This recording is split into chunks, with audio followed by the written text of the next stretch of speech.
Beatrice said, and coming up, Speaker of Parliament awaiting final details of the probe into the ministerial vetting chaos that led to the destruction of property in Parliament.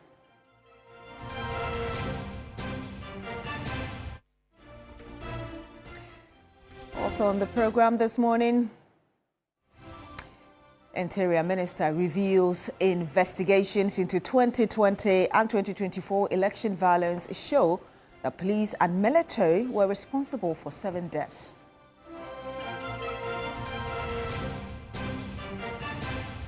Also coming up on the program, a Ghana Aid Commission to roll out condom dispensing machines due to alarming decline in condom use.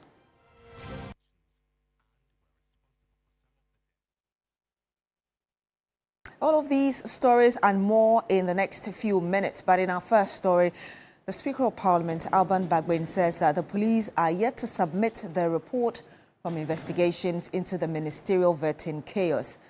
He says that the report from the ad hoc committee constituted to probe the matter has been submitted with recommendations, but he is awaiting more details to act. MPs were being vetted in this very hallowed place called Parliament. Speakers were broken, chairs were broken, microphones were broken. Nothing has been made about it. Mr. Speaker, if you do not handle this matter, it will hang on your neck as a garland of shame. I don't want you to go home with a garland of shame.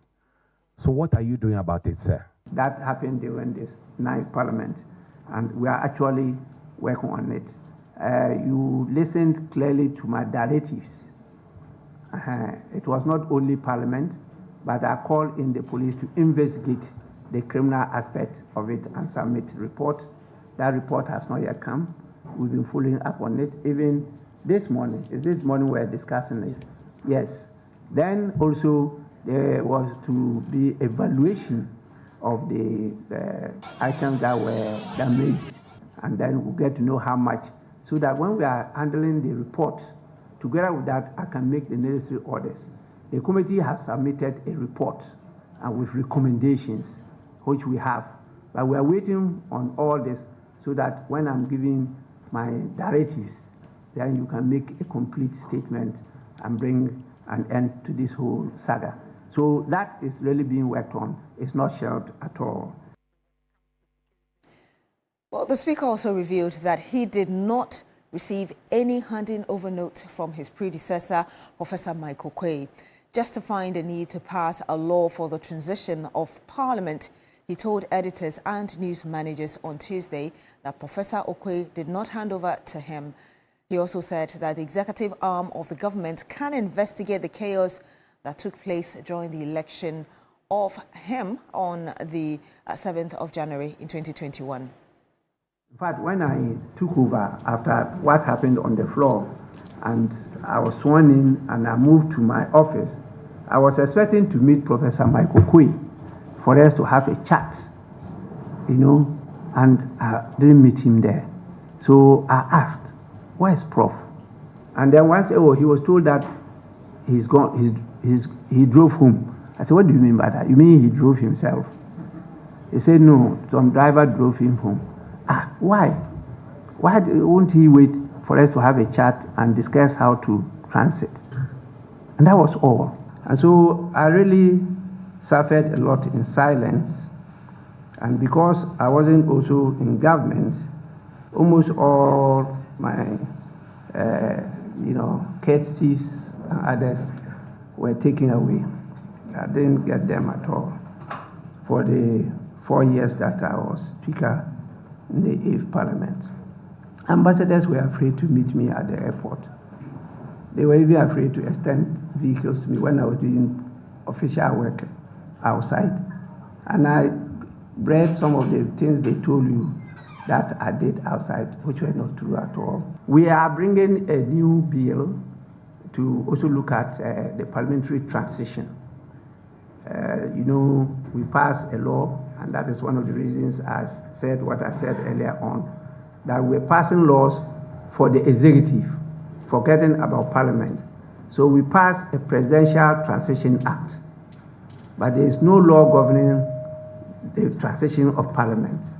And you all saw what happened on the 7th of January 2021, because that was a peculiar situation where you have a hung parliament, and there was a serious struggle to get me, coming from a party that is not in government, to be a speaker of people in government. That is something that is being debated by most of you. But I know and I'm convinced that the reasons why we did not set up a committee to go into that thing is in the national interest. That is why I called on the state agencies who deal with law and order to take up the matter, not parliament, because they are in the better position. Anybody who has violated any electoral law or criminal law or whatever, they will investigate and take action. Why should it be parliament? And watch wise that the Speaker of Parliament, Alban Bagbin, the police and military have been implicated in 7 of the 15 deaths recorded during the 2020 and 2024 election violence cases in parts of the country. The Interior Minister, updating the public on the investigations into election-related violence, revealed that procedural actions were overlooked, legal requirements were violated, and there were instances of clear breaches of discipline. Ghana's 2020 and 2024 elections, though largely peaceful, were nonetheless marred by isolated incidents of violence and confrontations between security personnel and civilians at some polling stations. Providing update on the status of investigations by the 13-member committee set up by the IGP on the instructions of the President, Interior Minister Muntaka Mubarak Mohammed noted, amongst others, some personnel of the security service misconducted themselves during those elections and were responsible for some of the deaths recorded. The Special Investigation Task Force identified 12 cases that took place during the 2020 and 2024 general election. These cases had resulted in 15 deaths across the country, and well over 40 individuals got injured. Some procedural actions were overlooked. There were instances of clear breaches of discipline. The investigation established that 3 of the cases resulting in 4 deaths are traceable to the use of firearms by armed police patrol teams. Military personnel were also found to be responsible for 3 of the cases resulting in the death of 3 persons. Investigation further established that 4 of the cases, which resulted in 5 deaths, were recorded when party enthusiastic supporters resorted to the use of firearms against their opponent. The 2 other cases involved persons who were lynched during confrontation between supporters of the 2 major parties. The investigation group is thus, amongst others, recommending that the use of military for crowd control ceases, as well as a controlled use of live ammunition from lethal weapons.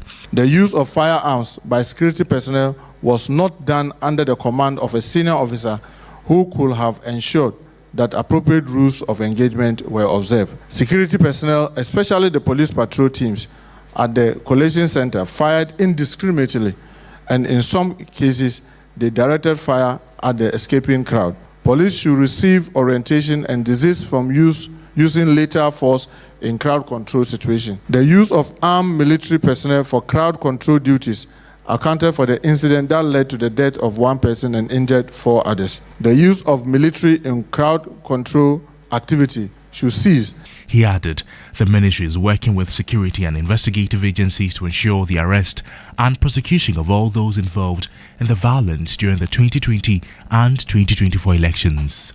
21 suspects have been identified through witness interview, scene visit, reconstruction of crime and crime scene, and forensic and ballistic examination of material of evidence relevant to the cases. 11 new dockets have been built on the cases. 4 of the identified suspects have been arrested and admitted to police inquiry bills to facilitate further investigation and to trace their accomplices. 5 other identified suspects have been remanded in prison custody. Warrants of arrest have been procured to facilitate the arrest of some of the identified suspects who are on the run. Indeed, the Interior Minister there, Mohammed Muntaka Mubarak, the Member of Parliament for Esutifin North in the Ahafo region, who allegedly incited the youth to attack the NIMOS task force, has been granted bail in the sum of 150,000 cedis, with one surety to be justified. This follows an interrogation by the Criminal Investigations Department after he was invited and later sent to court for his alleged role in the attack on operatives of the National Anti-Illegal Mining Operations Secretariat. Meanwhile, the Speaker of Parliament, Alban Bagbin, has also condemned the alleged attack and denied claims that Parliament is shielding lawmakers from scrutiny. The report of attacks on a team from the National Anti-Illegal Mining Operations Secretariat, a task force which we all know has been established to combat illegal mining activities in the country, is most worrying.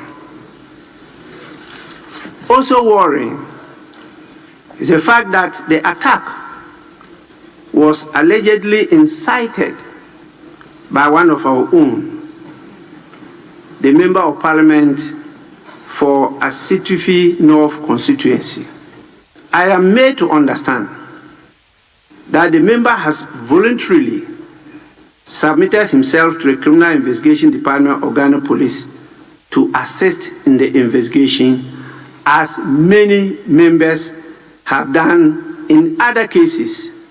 And so please, let it not be said anywhere that members of Parliament are being shielded from the rule of law. Not at all. Mr. Speaker, the matter you've just raised, Galamsey, is one thing that, for the want of a better word, I must say that we as political leaders, active stakeholders of this democracy, have failed. And I say so without mincing words. We must, as political actors, know that there are matters that we have to agree upon and nip it in the bud. Mr. Speaker, let me indicate that yesterday I got a call from the Minister for the Interior, Honorable Muntaka, that the IGP needed the member for interrogation. And so this morning, he went with our Majority Chief Whip and his lawyer. They received him at CID headquarters, took him through the processes, and I received a call not quite long ago that he has been taken to court, and as we speak, he is actually in court being arraigned. And so let me also indicate that as members of Parliament, we do not consider ourselves being above the law. The Majority Leader, Mahama Ayariga, there ending that interaction in Parliament. Let's bring you some other issues. And the President has directed a forensic audit into the 13th All-Africa Games following the submission of a report by the National Intelligence Bureau, NIB, on the organization and management of the 13th All-African Games.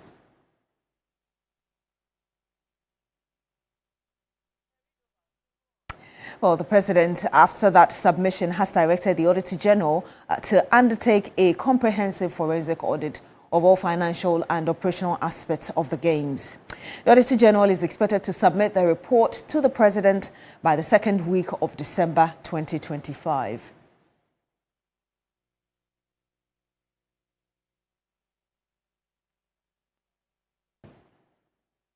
Some more here, and the Minister of Energy and Green Transition, John Jinapor, has stated that no contractor or operator in the petroleum upstream sector will be allowed to hold onto a block without fulfilling its minimum work obligations.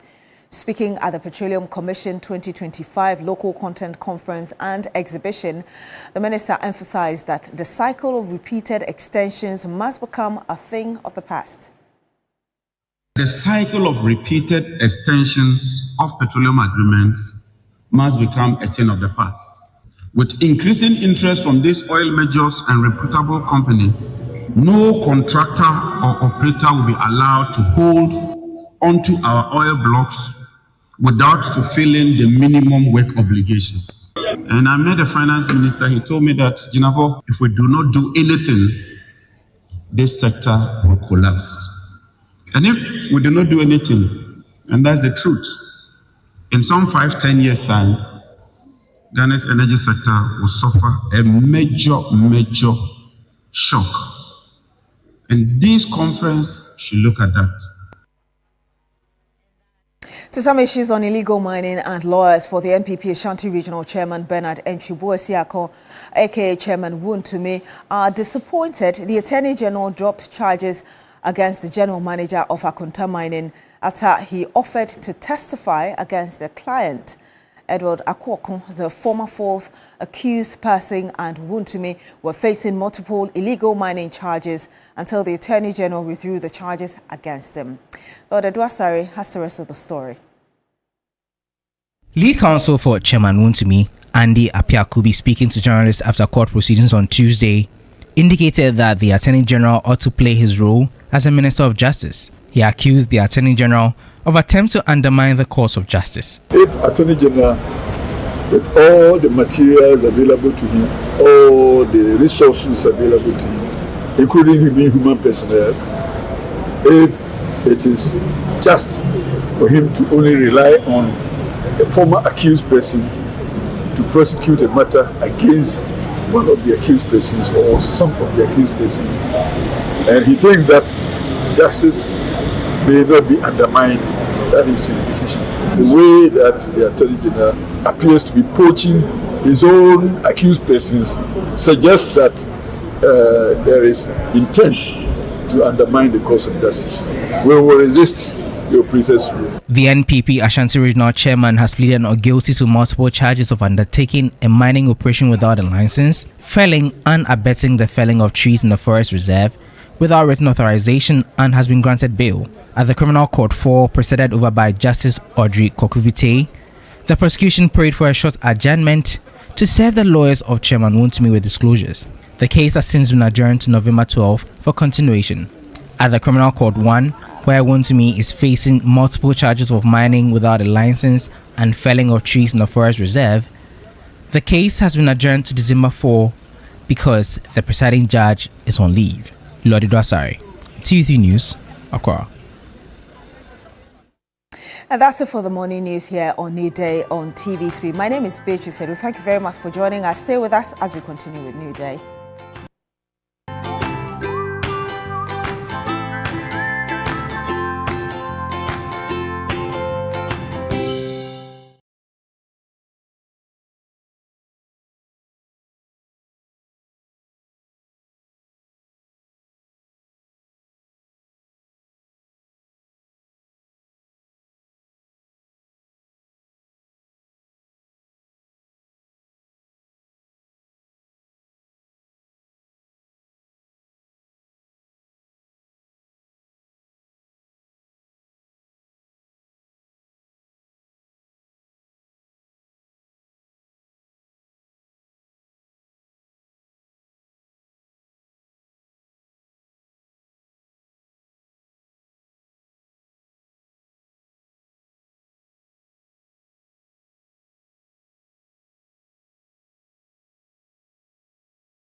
House or Flagstaff House, so to speak. But wherever you're joining us from, we are grateful. And so let me say good morning to Chairman Godwin Tamaklo, Chairman Prosper as well, Saleh for Combat, and then also Edmond Combat of the Tema Oil Refinery. Of course, I see Guy G. Guy G, good morning to you. Wishing you all the best for the day as well. But for all those who will be joining us from the diaspora, we're talking about Prince Nane York, Kwesi Mensah in Albany, New York, as well as Zillis Dwayne, Uncle Charles Thompson, the rest of everybody else watching us, whether it's Money or even Neodate Mills and Justice. Wishing you all the best all the way from Finland. We say we're grateful that you tend to watch us each morning. For those who are around the jurisdiction, we have cash out. It goes with the short code *439#. As many times as you can, increase the number of tickets. And so we're going to have a mega jackpot on Friday. But now, please make sure you make use of the short code *439#. And choose option 2. Okay. And then you're going to get a prompt. When you choose or you dial option 2, you're going to get a prompt. That prompt is going to ask you how many tickets you want. And then you have to make the decision. Well, I want 40, I want 50, I want 30. My advice is you do 40 plus. All right. So myself and Beatrice will be treating you to some great conversations this morning. We'll start off with this morning's segment, and the latest statistics coming from the Ghana AIDS Commission, as well as the compilation from Public Health, indicating that HIV cases increasing, but also the concern has been that at least 60% of infected people just don't know their status, even though we have the centers open for you to go do your test periodically if you can. And then also contraception not being used, well, protection devices not being used, particularly talking about the use of CDs or condoms. And so we'll be asking you the question this morning, what you make of these statistics, very grueling statistics as they are. And we'll take you through some of those numbers, whether countrywide, per region, etc., and what the infection rates are for HIV. And more importantly, when we transition to the big issues conversation, we have the team. We're going to have Solomon Owusu right here. Zato will be in the studio as well. Edem Agbana will be here. And we're discussing, well, a very important subject. And it's all about the All-African Games. The President of the Republic now making a decision that there has to be forensic audits to be undertaken by the Auditor General on expenditure for the 13th All-Africa Games, because some of the line items that we were told, according to those who are into anti-corruption drive, say that investigations will have to be done. And rightfully, the President says that we need to make sure that we unearth how the expenditure went, and then those who have to be held account are held account. And so very important for all of us to be here. So we'll have that as well. And you will know Mustafa Hamid, the former boss, chief executive for the National Petroleum Authority, had, well, said he was in court. So when he was just going to his car, one of those bloggers asked him what he makes of the case. I asked for his case. It's a useless case. It led to the Office of the Special Prosecutor swiftly reacting to him, all right? And again, restating the charges being preferred on him in court. And I don't know what you make of it, but, you know, he also has his rights to be heard as well in court, and so that's up there. But what do you make of the position of the West? So we'll be discussing that, and it promises to be quite exciting. So we'll have that, and then we're going to have the latest sports headlines. You know that Liverpool, they won at Anfield against Real Madrid, and I know somebody who had lost the phone, as well as now having Real Madrid losing yesterday evening as well. Not a good time for Delcy and the rest of the team as well. And I have some great people celebrating their birthday, so I wish them. But we have this morning segment, and it's up now.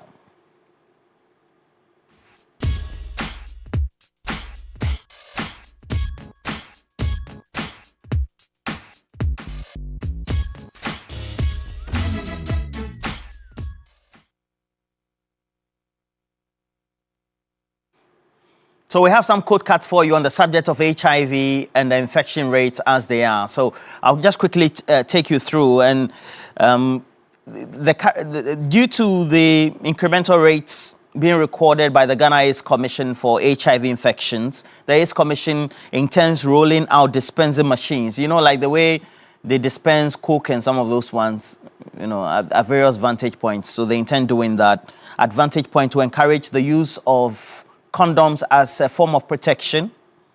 And it is because we've had we're having some alarming rates over the last year. Some 15,290 new infections of HIV were recorded countrywide, the whole of the country, all right?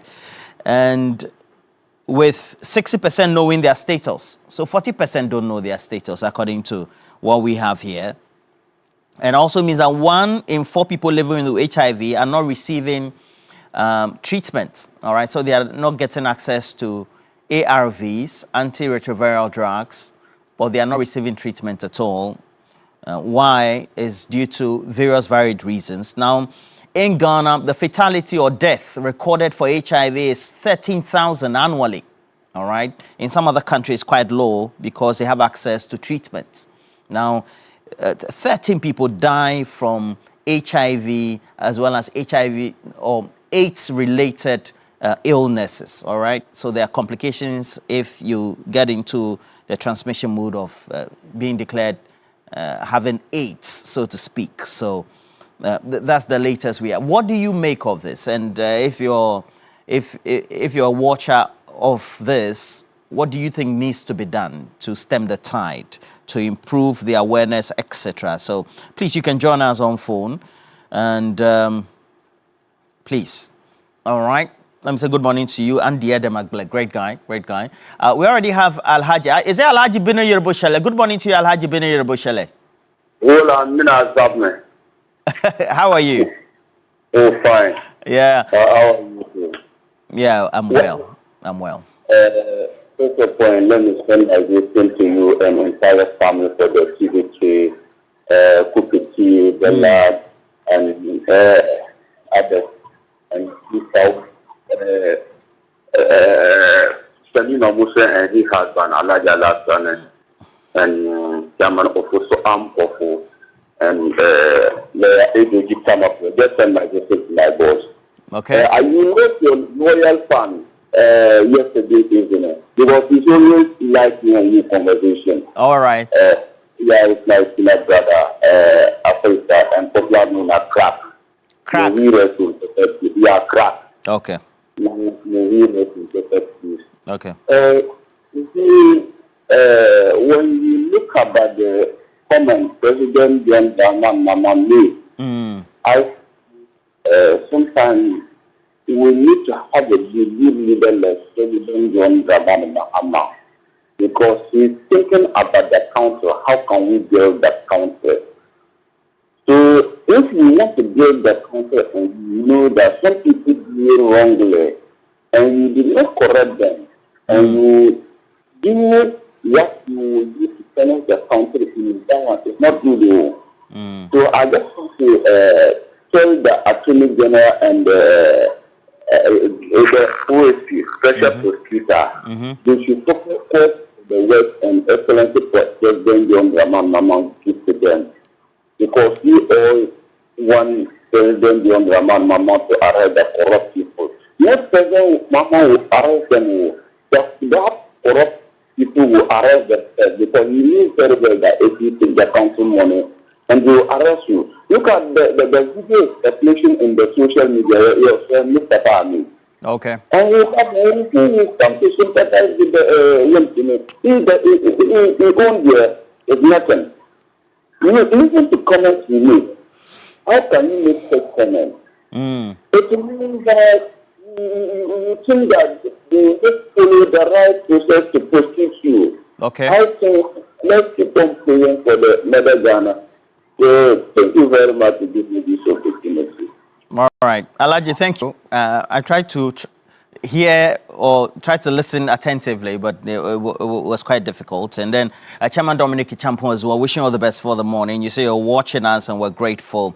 But again, what do you make of the the related statistics from HIV, over 15,000 infections annually, 13,000 people dying from AIDS, and subsequently the lack of the interest to use condoms as a preventive measure when having sex, just to prevent infection rates, and more importantly, if we have to talk about those who know their status, 60% just know their status, or 40% don't know their status, according to what I have here. So what do you make of this? What do you think we can do as a people to be able to encourage perhaps more productive lifestyles towards reducing infections when it comes to HIV, very importantly? I have this one from Sherry Giovanni. Good morning to you, Sammy. Wishing you all the best. He said the rate of HIV infection is alarming. Our lives are getting endangered by this alarming statistics. I'll suggest to the AIDS Commission to start campaigns against unprotected sex and HIV and AIDS in our schools, especially from the basic to the senior high schools. And that is coming from Sherry Giovanni. Now, good morning to you. What's your name? Where are you calling us from? This Shani from Wali Wali. Okay, Shani, how are you? I'm fine, well, my brother. How are you too? I'm well, Shani. Please go ahead. Okay, I just want to greet you and then the good people of Wali Wali. And then I also want to join my brother Alaji from Tambale to greet Ajia Shamima Muslim. She's a sister to me. So I want to greet her this morning, wherever she is.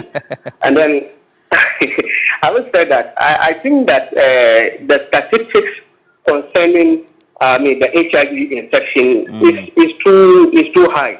Okay. And I think that we have to do something about it. Ghana Health Service and then everybody, we must work hard. In fact, there used to be sensitization on the issue, but recently it's now there's no more sensitization regarding HIV. Yeah, so people are going doing their normal businesses. They don't care about it again. And then sometimes the stigma too is something that is making people not to report about their status. Okay, so when people are infected, they fear that when they allow their colleagues to know, maybe they figure that they go through. So because of that, they just see it as normal, and they also go around and then infecting other people, which is not the best. So I also want to caution my people in Wali Wali and then the northern regions too, because there is these people who are going around cutting meals. The Zambarma people, they go around and cut people's meals, and they don't do any proper treatment of their machines. So they cut from one person to another, and then they don't do proper sterilization of their machines. So I believe that is another cause of the disease. So we need to be very careful about that particular thing. And then, my brother, I just want to talk more about the African Games, what the president has said about it. Yeah, the forensic audit.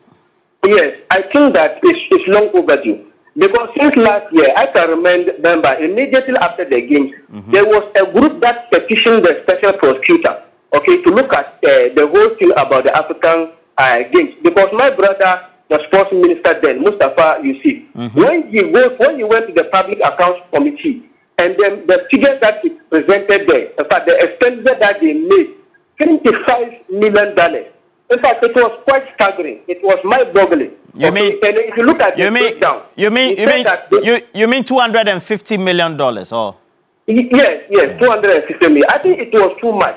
And then you said this, and you said they spent 190 million of that dollars on pre-tournament, preparations. Then you ask yourself, what kind of preparation did they do? And then during the tournament, he said they spent $45 million on food and transportation, logistics, and all that. At the time that we were crying that, pensioners were not getting their money, they will have this kind of money to waste. They also said they paid $3 million to GBC. GBC later came out and denied that particular report.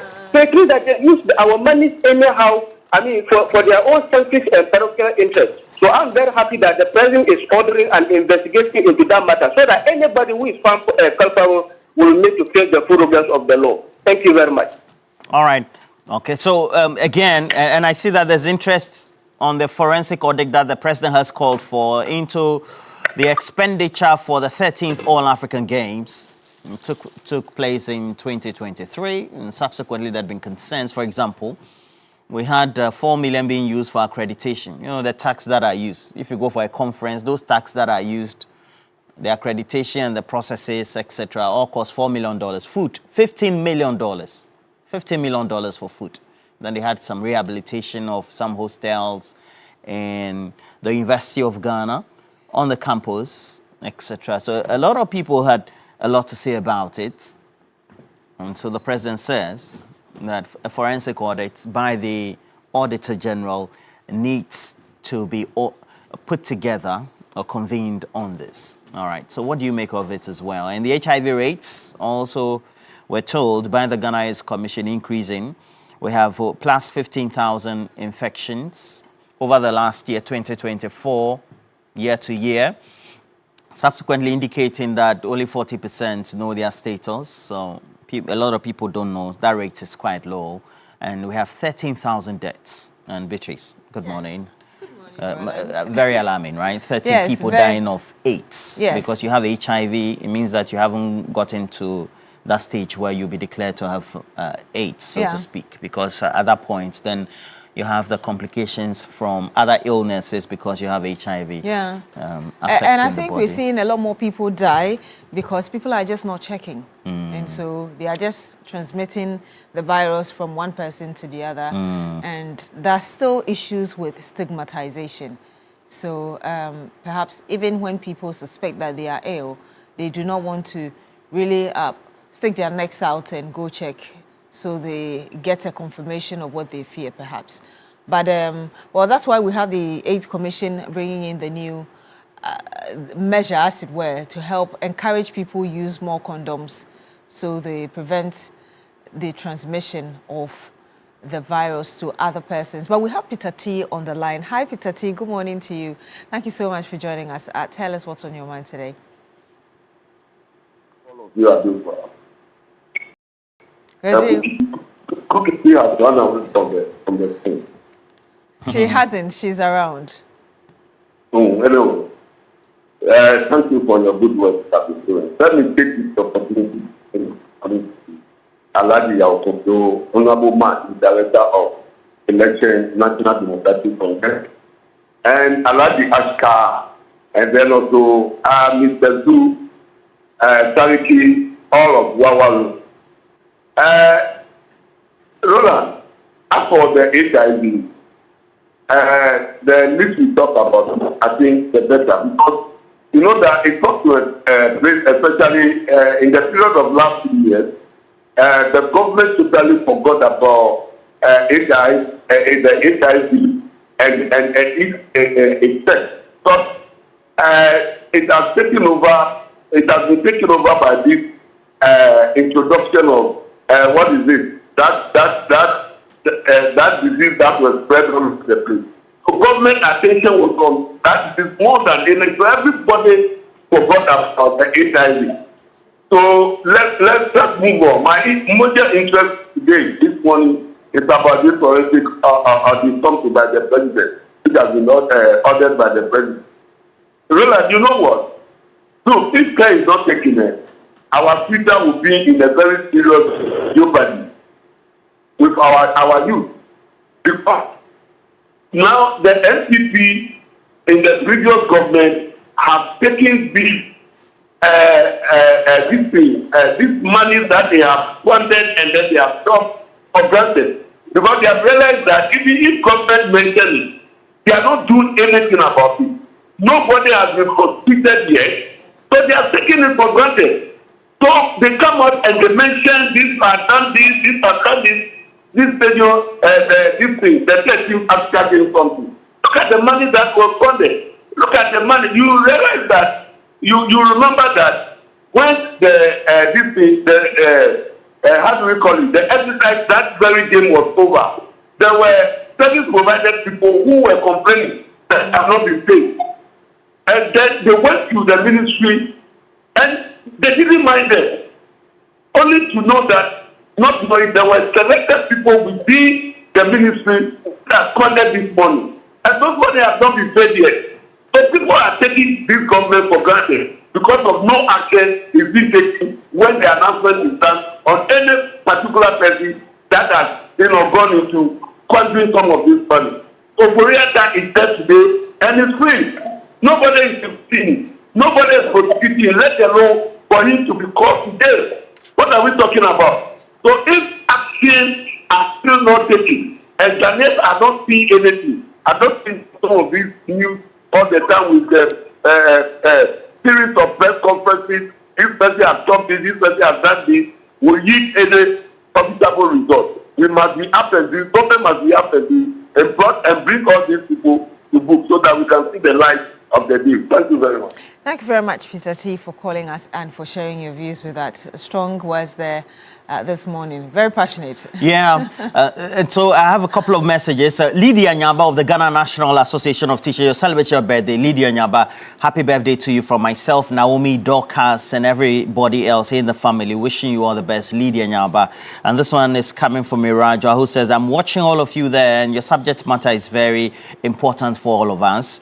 And Iraja Danso says that please wish my daughter 11th birthday for me, Kyla Owusua Konama Danso of Kingsby, New Achimota. Happy birthday to you, Kyla. And it's from your sister, Kelsey Adubia Danso, your mom, Felicia Edu Danso, and your dad, Eric. Wishing you all the best for the day. And you say that you're loving the way we are looking this morning. And we have other messages as well. Araba Segua morning, good morning to you. The youth of today are more scared of pregnancy than HIV. And the worst part of it is they are very much aware what they have and deliberately ignoring it. It will surprise you. Some people still do not believe that HIV exists. And he says, for example, I did an HIV awareness program in some Ghana community some time ago, and you'll be shocked by the kind of feedback you will get if you go there. Very interesting there as well. And please, so we have the president has ordered for a forensic audit into expenditure for the 13th All-African Games. You know, it led to a number of roads being also rehabilitated alongside. We had a Boteman Road, then we had rehabilitation of some hostels and completion of the University of Ghana, sports stadium as well. That is now being used by all and sundry, various groups for various sporting activities. Indeed. We have Joseph on the line. Hi, Joseph. Good morning to you. Tell us where you're calling us from and what you think of what is on the table. Good morning and regards to all of you. Thank you. What you are doing, TV3. Thank you. I want to talk about the rising HIV deaths and matters relating to the HIV. Roland, I want to advise my brothers and sisters, our teeming youth. The promiscuity is so much. And then I think that the Ghana AIDS Commission, I know they are having offices at the district level. I think that the education must come down. Distribution of condoms and other public education. I think they can go to schools, churches, etc. Because if a whole year 13,000 dies through HIV, I think that is something we have to look at. Sometimes they complain of finances. I don't know whether they are giving the necessary financing to do this work. So for me, I will plead to all and sundry, especially our churches, schools, let us inculcate sex education into aspects of our curriculum and then church services so that people can be aware and be conscious of their health.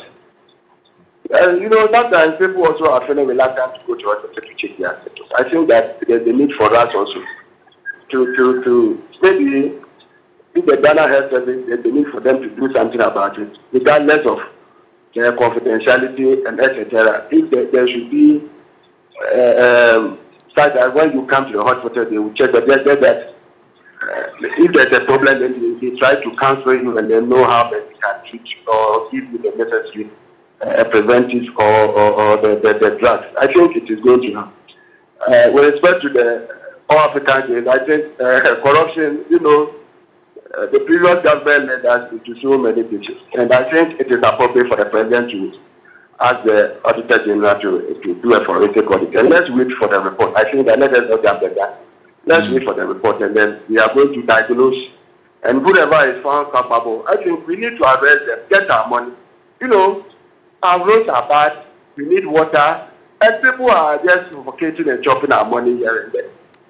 I think there's a need for us to up our game, and public officials must be responsive, and everybody who is put in the trust of the little resources of our country should think about the mass citizens. Other than that, we always be going about begging here and there.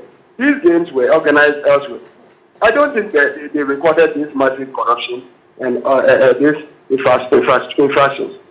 I think there should be something to be done. The Ghana Football Association, we go for World Cup, we don't get anything monumental for the state. But people are always chopping here and there. Even if after this or after this, there was a miniature stadium or something for the state, we would be applauding them. But it's like few people want to chop, and we, the masses, we are all or committee. What is it? And then we are all hungry, my brother. I think I'll leave you here and enjoy your day. Thank you so much, Joseph, for calling us and sharing those views with us. Well, let me tell you, there's a world-class university right here in Ghana, Rosebank International University, a strong South African university and a brand of ADV Tech Group, Africa's largest private education provider with 146 schools across 5 African countries and over 100,000 learners, and partly owned by the World Bank through the IFC. Rosebank International University is fully accredited by the South African Qualifications Authority, the British Accreditation Council, GTEC in Ghana, City Guild UK, and Capsicum Culinary Studio. At Rosebank International University, we offer a Doctor of Business Administration, MBA, Master of Science, and Master of Philosophy in Digital Marketing, Bachelor of Supply Chain Management, targeting professionals in freight forwarding, customs, etc. We offer hospitality and culinary arts, available at diploma, undergraduate, and postgraduate levels. Remember that our ICT has a BSc Information Technology in Business Systems and IT Computer Application Development, all carefully designed to equip you with the skills and qualifications needed for a successful global career. Our mission is simple: inspiring excellence. Admissions are now open for January 2026, and you can visit our modern campus at Airport Commercial or Pebia House, Accra, or apply online at www.riuc.edu.gh. Rosebank International University, building global citizens. And let's go to Emmanuel now, who joins us on the phone as well. Hi, Emmanuel. Good morning to you. Tell us where you're calling us from. What do you think of what we're discussing today? Good morning, madam. I'm doing good. And how are you too? I'm very well, thank you. Thank you for asking. Thank you. The little I want to add into this our conversation is about the HIV edition. I think everything is about campaigns and sterilization, as my colleagues have mentioned earlier. We need to make it common to everywhere, even in our banks, everywhere.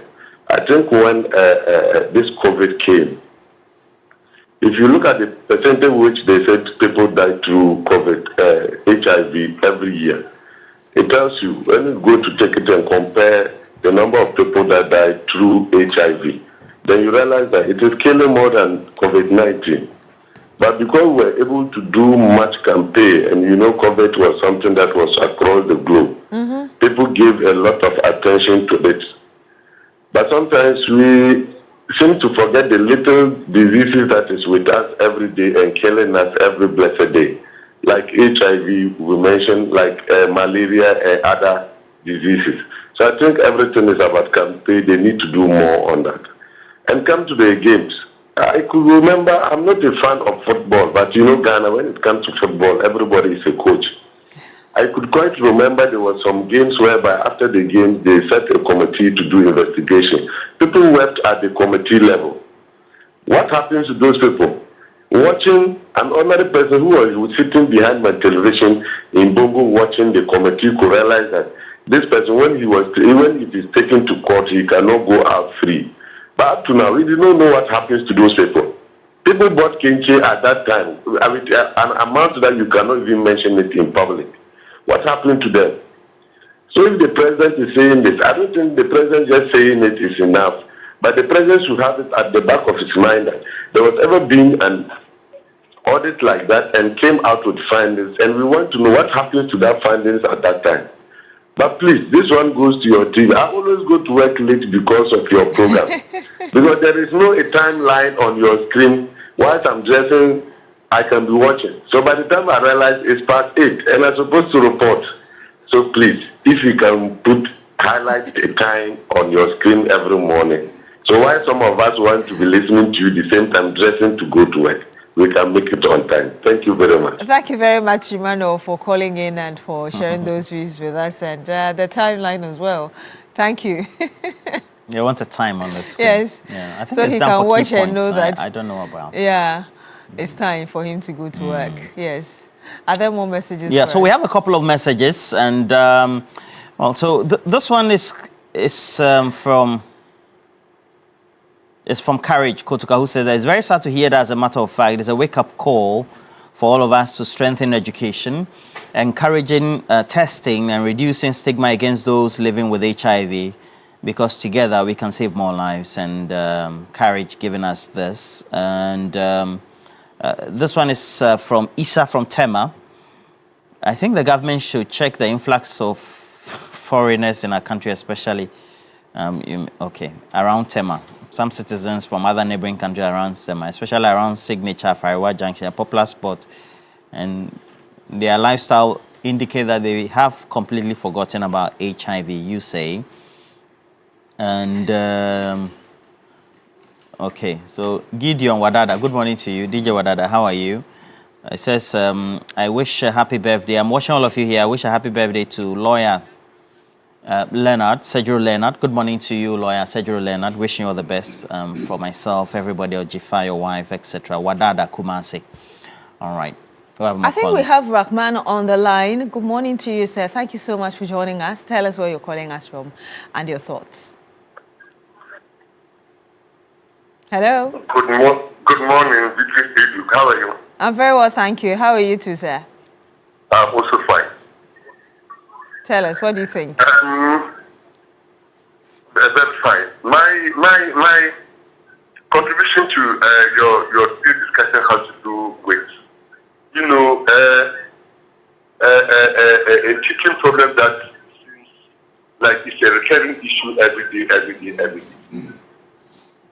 That is about corruption. I wonder whether there's any day that we can ever fight corruption. It's like our result to fighting corruption appears to be selective. I'm saying this because I'm just recalling what has happened to the over $100 billion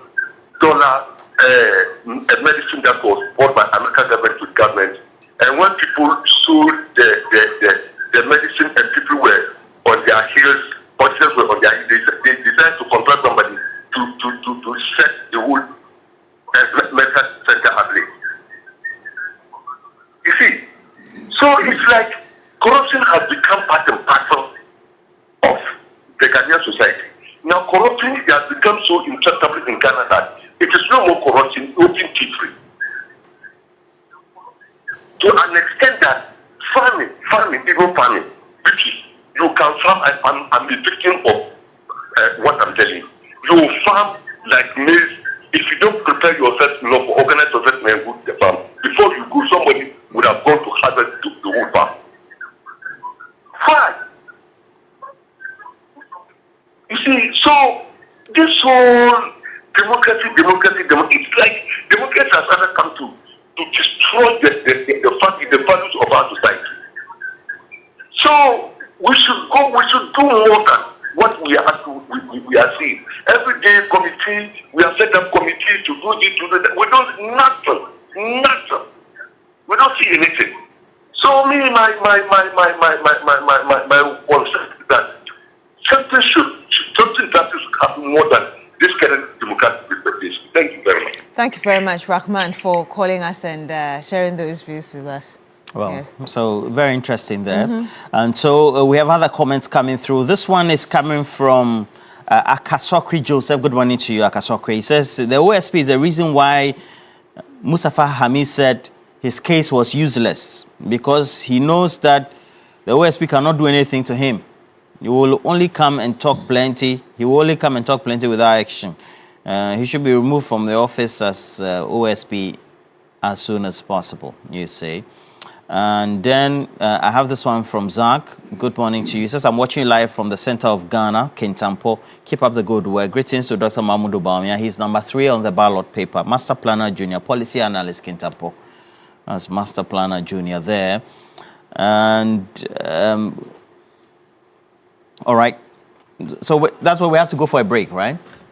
Yes, we have to, but not before this, because hunger can strike anytime. But Royal King Cracker is always on standby when you need it. Something enjoyable to munch on. Royal King Cracker brings the crunch and the battery taste. It fits right into your day, morning, noon, or night. Royal King Cracker, choke your hunger. Just grab one and enjoy. This advert is FDA approved, and you're still here on New Day on TV3. When we come back, we'll bring you some more.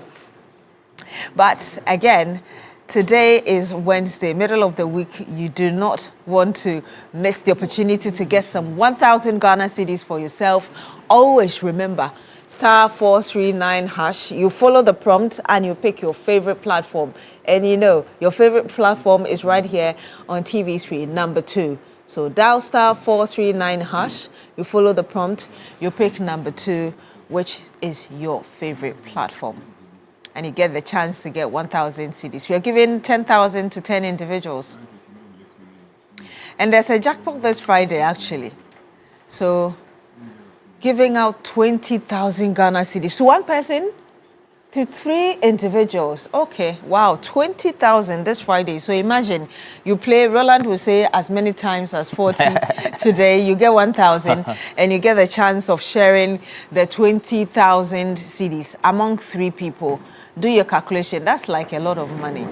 You can use it to support the rest of the money you have. Let's get on the phone now. Hi, good morning. We can hear you. Please tell us your name, where you're calling us from. Thank you. My name is Hajia Halima, the freedom fighter from Medina, Akumapa, the voice of the Medina MP Lawyer Susu, and the voice of the newly appointed Hajj Board Chairman, Honorable Alhaji Tanko Rauf. Oh, this morning. How is Medina?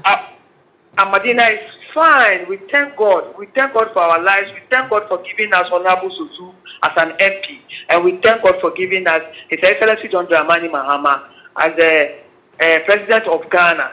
So Medina people, we are very, very, very thankful and grateful to Allah. Yes, you have something on your chest. Tell us. Thank you. Let me use this opportunity to appeal to my Muslims in the whole Ghana. Please, Hajj fare is being reduced as promised by the President. So, and now you can see how the dollar is coming down by the good governance of His Excellency John Dramani Mahama and Honorable Atuforsen and Sabi Jenshi. So please, if you want to go to Hajj 2026, hurry up and pay. Hurry up. Payments have begun. Hurry up and go and pay, because Honorable Alhaji Rauf Tanko is going to perform nicely and make sure that Hajj 2026 will be a very nice and very joyful one. So Hajia, tell us what you think of what we're discussing today. We're talking about the president asking for forensic audit into the All African Games, as well as the Ghana AIDS Commission concerned about the rate of HIV and... Thank you. Thank you. You see, as a brother just said, the caller asked before I call. You see, we are entertaining corruption in Africa too much. I won't say Ghana. In Africa. This word corruption, I don't know where it is from. Because if someone went and took somebody's, or someone go and take somebody's fowl, or plantain, or cassava, it's called stealing. But when somebody dips his hand in Ghana's coffers and take lots of money at top, it is called corruption. Me, I don't understand it. I don't understand that one. So because of that name corruption, they will say forensic audit, they will say audit, they will form committees. Apart from, we lost a huge amount of money, they say they are going to investigate. They will investigate. You won't hear anything again. My sister, stealing is stealing. If you go and catch somebody's foul, it's stealing. If you dip your hand in the coffers of taxpayers' money, it's stealing. If they catch you, the law must deal with you. We are in this country. All African nations gave the kind of PPP that they use for that thing. Abba Hajia from Medina, Accra, thank you very much for calling in. But do stay with us, because when we come back, we'll bring you some more.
all the people who are right here of the NGO, that is the World Human Rescue and Advocacy Organization.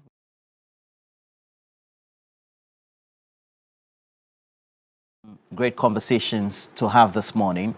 Top on the lineup will be the president calling for a forensic audit into expenditure in 2023 for the All African Games. At least I tend to use the Boteman Road from Ajegwejo to Boteman Road. It's one of the legacies of the All African Games for 2023. And so it's one huge legacy. One huge legacy also is the rehabilitation, which is now in great use, of the University of Ghana Sports Stadium. And so, but alongside, well, some people in our society, especially anti-corruption crusaders, seem not to be happy with the explanations that were given for the line items for the $245 million spent on that games. 13,000 participants from various African countries came for those games as well. And now the president, after consistent calls over the last couple of months, now has triggered the Auditor General to investigate that. You would also know Mustafa Hamid, the former CEO for the National Petroleum Authority, had said that the OSP's case against him, as well as others, was useless, so to speak. But subsequently, we've had a number of concerns on social media, particularly because the OSP swiftly responded to Mustafa Hamid, again reiterating the charges and the reasons why they had been arraigned before courts. It's quite an interesting, I won't say drama, but issue as well. So make sure you stick and stay, join us. But we'll be talking briefly about, now we're told, being arraigned before court or being charged. The Member of Parliament for Isunafo South granted bail 150,000 Ghana cedis, and it follows his actions and inactions in what he claimed to be an intervention he made to quell some agitations in Shidim that happened over the weekend, and over the last 4 days has been trending. And a number of people have commended the president for taking the action swiftly, although also say that, well, it also means that his key party members and leaders are into Galamsey. What do you make of it as well? So all of you who are joining us, we're grateful. I have here Dr. Joshua Jamuntiezato of Sisala East. Good morning to you. Good morning, Roland. He's even in blue. Good morning, Roland. Good morning. How are you? We're just giving time some time, you know. Yeah, who coined that phrase? I thought Dennis Miracle Abuaja. I have no idea. I just know it's a good phrase. Akanai. All right. Edem Agbana is also the Member of Parliament for Ketu North. Thank you for joining us, Edem. Thank you, Roland. And then Solomon Owusu. He currently is it General Secretary? No, Director of Communications and Spokesperson. Okay. Director of Communications. You want to reduce my title? My apologies, sir. Of the Butterfly Party, United Party, the reincarnated UP. Let me say good morning to all of you who have joined us as well. But the NIMOS issue seems to be dominating the headlines. I see Joanna Kwe. Joanna, it's been a while I've seen you on the stream, but good morning. Thank you for joining us. Please share the stream. Let's have some great conversation. Today promises to be interesting. Prince Nani Ayok is watching us from the UK. Yamole Yamo. My sweetheart, how are you? Good morning to you as well. I see Roger Gongo, a number of you. Please make sure you share the stream. Money. Newton, Sir Newton. It's been a while. FOE Suto as well as Amako Konsa. All of you, please share the stream. Let's have some great conversations thereof. Hoodoo Joe, Pajo as well. And Zilis Dwayne. Zilis Dwayne. They trashed. Well, no, it's not trashing. It's just a nil. A 1-0 win over Real Madrid. And he was all over the place on social media. Zilis Dwayne, good morning to you. Ni Dromosaki, please share the stream. And then Daniel Akpaliok, Ashong, I see you as well. Now, Edem, your colleague, I'm told he's your friend as well. And now he's been charged. Roland, let me say good morning to my brothers on the panel, to you, and also to our cherished viewers across the world. And kindly permit me to acknowledge a personal loss. Yesterday, we lost a brother and a very good friend of mine, a colleague in the struggle, Prince Patrick Ankra, popularly known as Kofi Wayo. He left us sadly yesterday, and myself and all of us in the NDC and young people across the political divide who have fond memories of Kofi Wayo are in sharp pain, and allow me to extend my deepest condolences to the family, especially to his young wife and his young children. His passing is a sharp reminder that at every point in time, our involvement in this political enterprise should be about the people, should be people-centered, should be about selfless service, should be about sacrificing to make this country a better place. And Kofi Wayo was that genuine person who stood by everybody and who responded to everyone anytime you called on him. And it's sad that we lost him at such a crucial time. And so I want to extend my condolences to the entire NDC, especially to the youth wing of the party for such a great loss.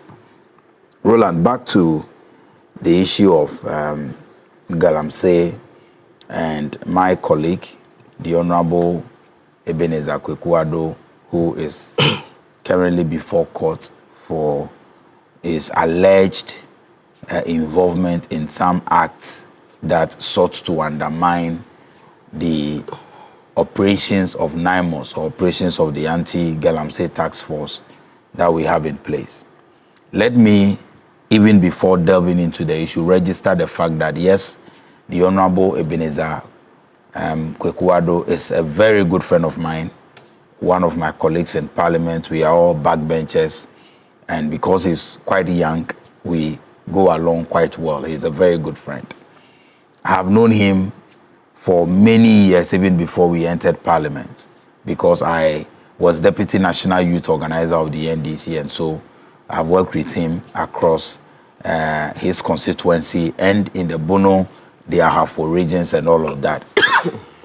Having known him and the kind of person he is, I was surprised when I heard the news, or I read some of those things on social media, because he's one of the young people that I easily can vouch for as somebody who will not engage in any act of illegality to the extent of even mobilizing thugs or people to go and attack NIMOS. And so when I heard it, the first thing I said was we needed to verify and hear his side of the story. I quickly sent him a text message.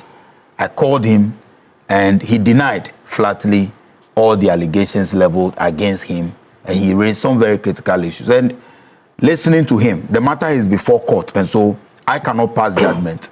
But listening to him and the facts as are available to us now, I believe that the young MP did not commit the acts that he was accused of. I believe. I'm saying that I don't want to go, but listening to him, that's what I said, because I don't know what facts the prosecution team has against him in court. But listening to him and how he narrated the incident, this may appear to be a coincidence of a sort. And Roland, let me tell you something. As a member of Parliament, it is very easy for any of us as MPs to fall into such circumstances or such coincidence. Very easy.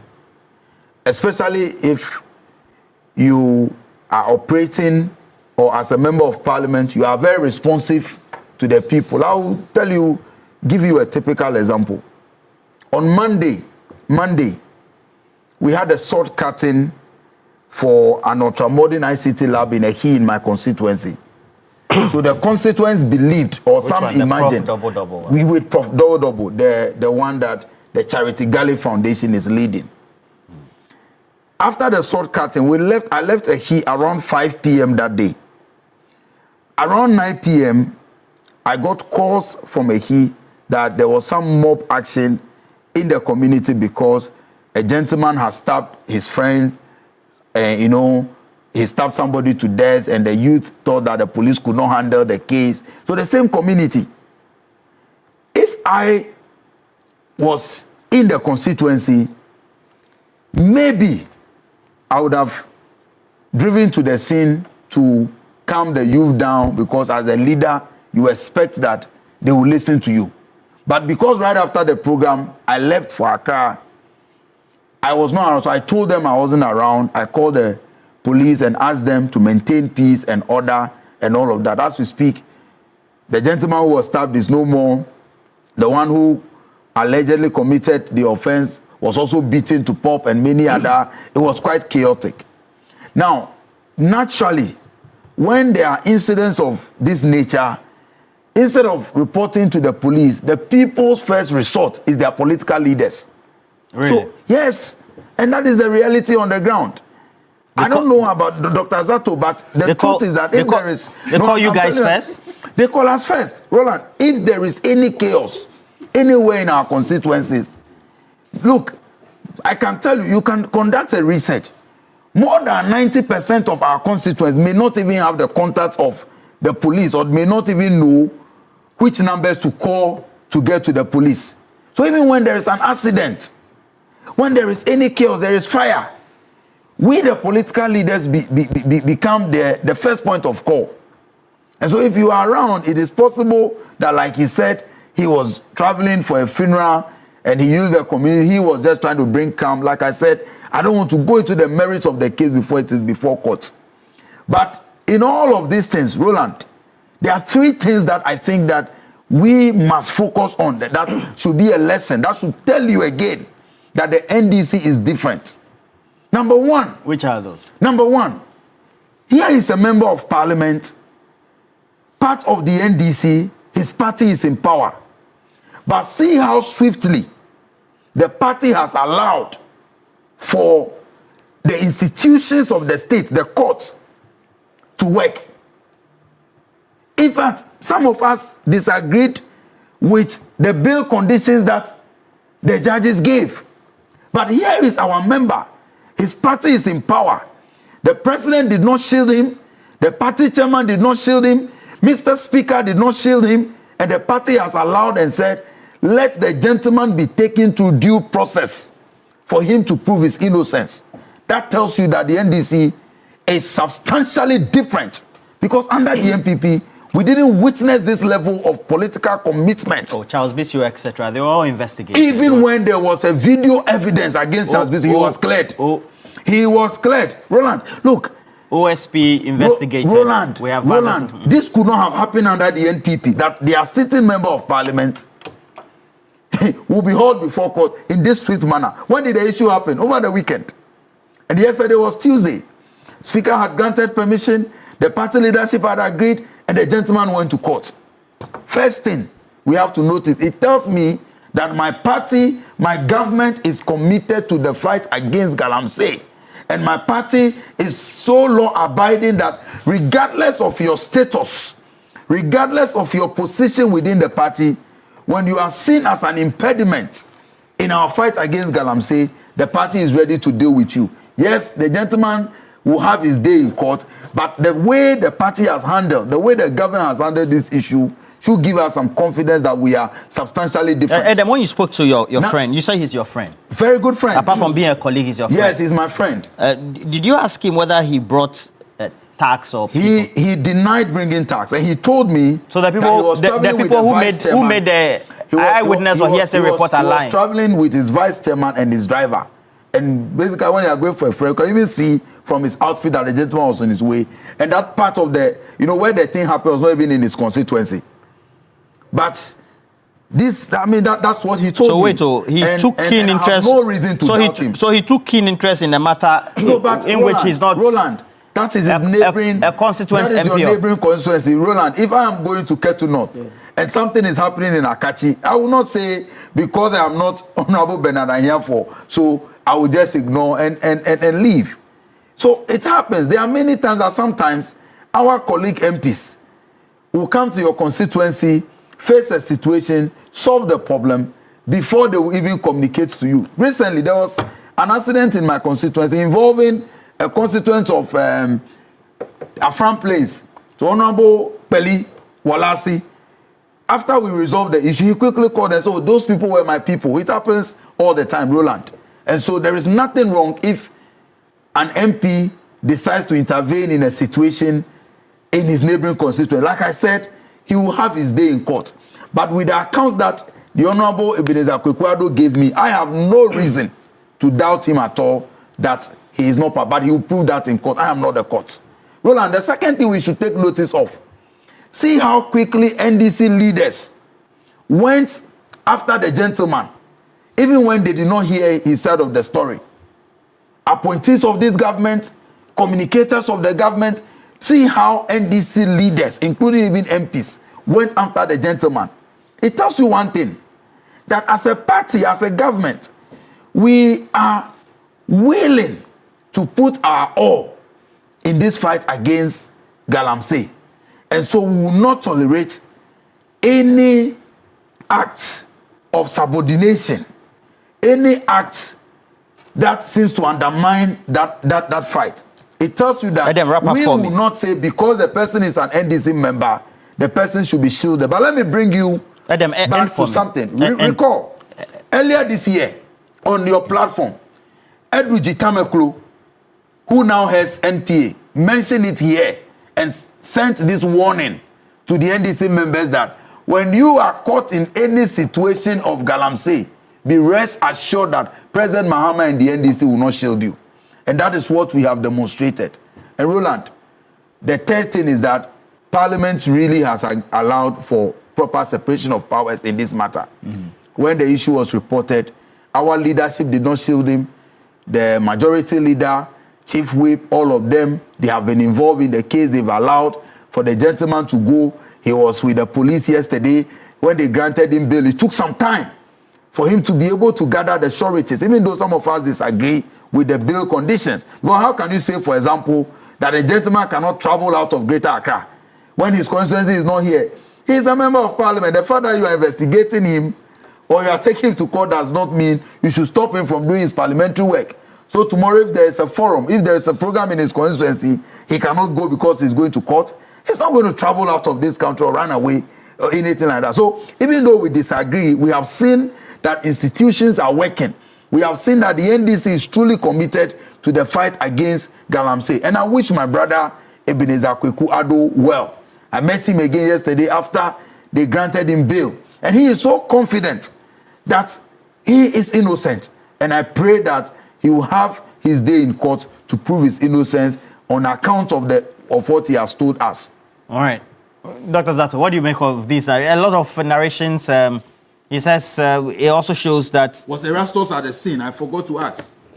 Because he brought out the issue. Is it Erastus outside Donko? We appreciate his fight, the things he does, but was he at the scene? He's speaking based on intel. Intel. And he's always been doing his work mostly based on intel. But he created the impression as though he was at the scene and saw it and saw the MP lead the tax. These are some of the critical questions that we should be asking. Dr. Zato, I see you are just keenly pondering over what you say. What would you say in response? No, I was just listening to the Kweku Anansi stories. Nicely you describe it as Kweku Anansi by the honourable member, please, no honourable member of Parliament. What we've just heard today is perfectly captured as revisionist, and I like the revisionist whitewashing of your friend, and I like that. And I just like where you just ended now. You were not there to say something. You are questioning Erastus Asaridonko's version, but you were not there. You believe everything your personal friend said. That is the classical example of whitewashing. And I've seen that attempt to whitewash this guy. You're saying that he believes he just said it. No, there's second-hand information from... He believes what his friend said. From the MP. But he doesn't believe what Erastus Asaridonko second information from... Yes. So typical, very, very, very typical. But look, there's something I have to do. Before I come to the very issue, there's a hero and there's a patriot we have not acknowledged in this whole issue. And I think it is important that when things like this happen, we do that to give people the opportunity. Who is a hero? Who is a patriot? Colonel Dominic Bua is the director of operations at NAMUS. You called him, he's your friend? No, I don't know, I've never met him. There's a story on Ghana where he said, I survived by the mercy of God. Apparently, he was the man leading these things when it happened. This is a colonel of the Ghana Armed Forces saying that he survived by the mercy of God. He had other soldiers with him. He had a gun, and I'm sure the other soldiers had guns. There was a marauding mob besieging them. And I'm sure he would have remembered that a mob killed Mahama. That's Major Mahama? Major Mahama. So whose account? Is this Erastus's account or MP's account? Which one are you narrating here? Saying there's a story in Ghana Web by this colonel saying that he survived by the mercy of God. And I'm now telling you that's how I want to start. This man is a hero. The soldiers he went to there are heroes. They are patriots. And they have demonstrated impeccable leadership. The Ghana Armed Forces should be proud of what these soldiers did. The Ministry of Defense should be proud of them. They should celebrate them. Because if you have soldiers well armed on an operation and they have been attacked by a marauding mob and nobody fired a gun. None of the soldiers fired a gun. None of the soldiers shot anybody. But they were able to handle this even though you have the colonel saying that his life, he survived by the mercy of God.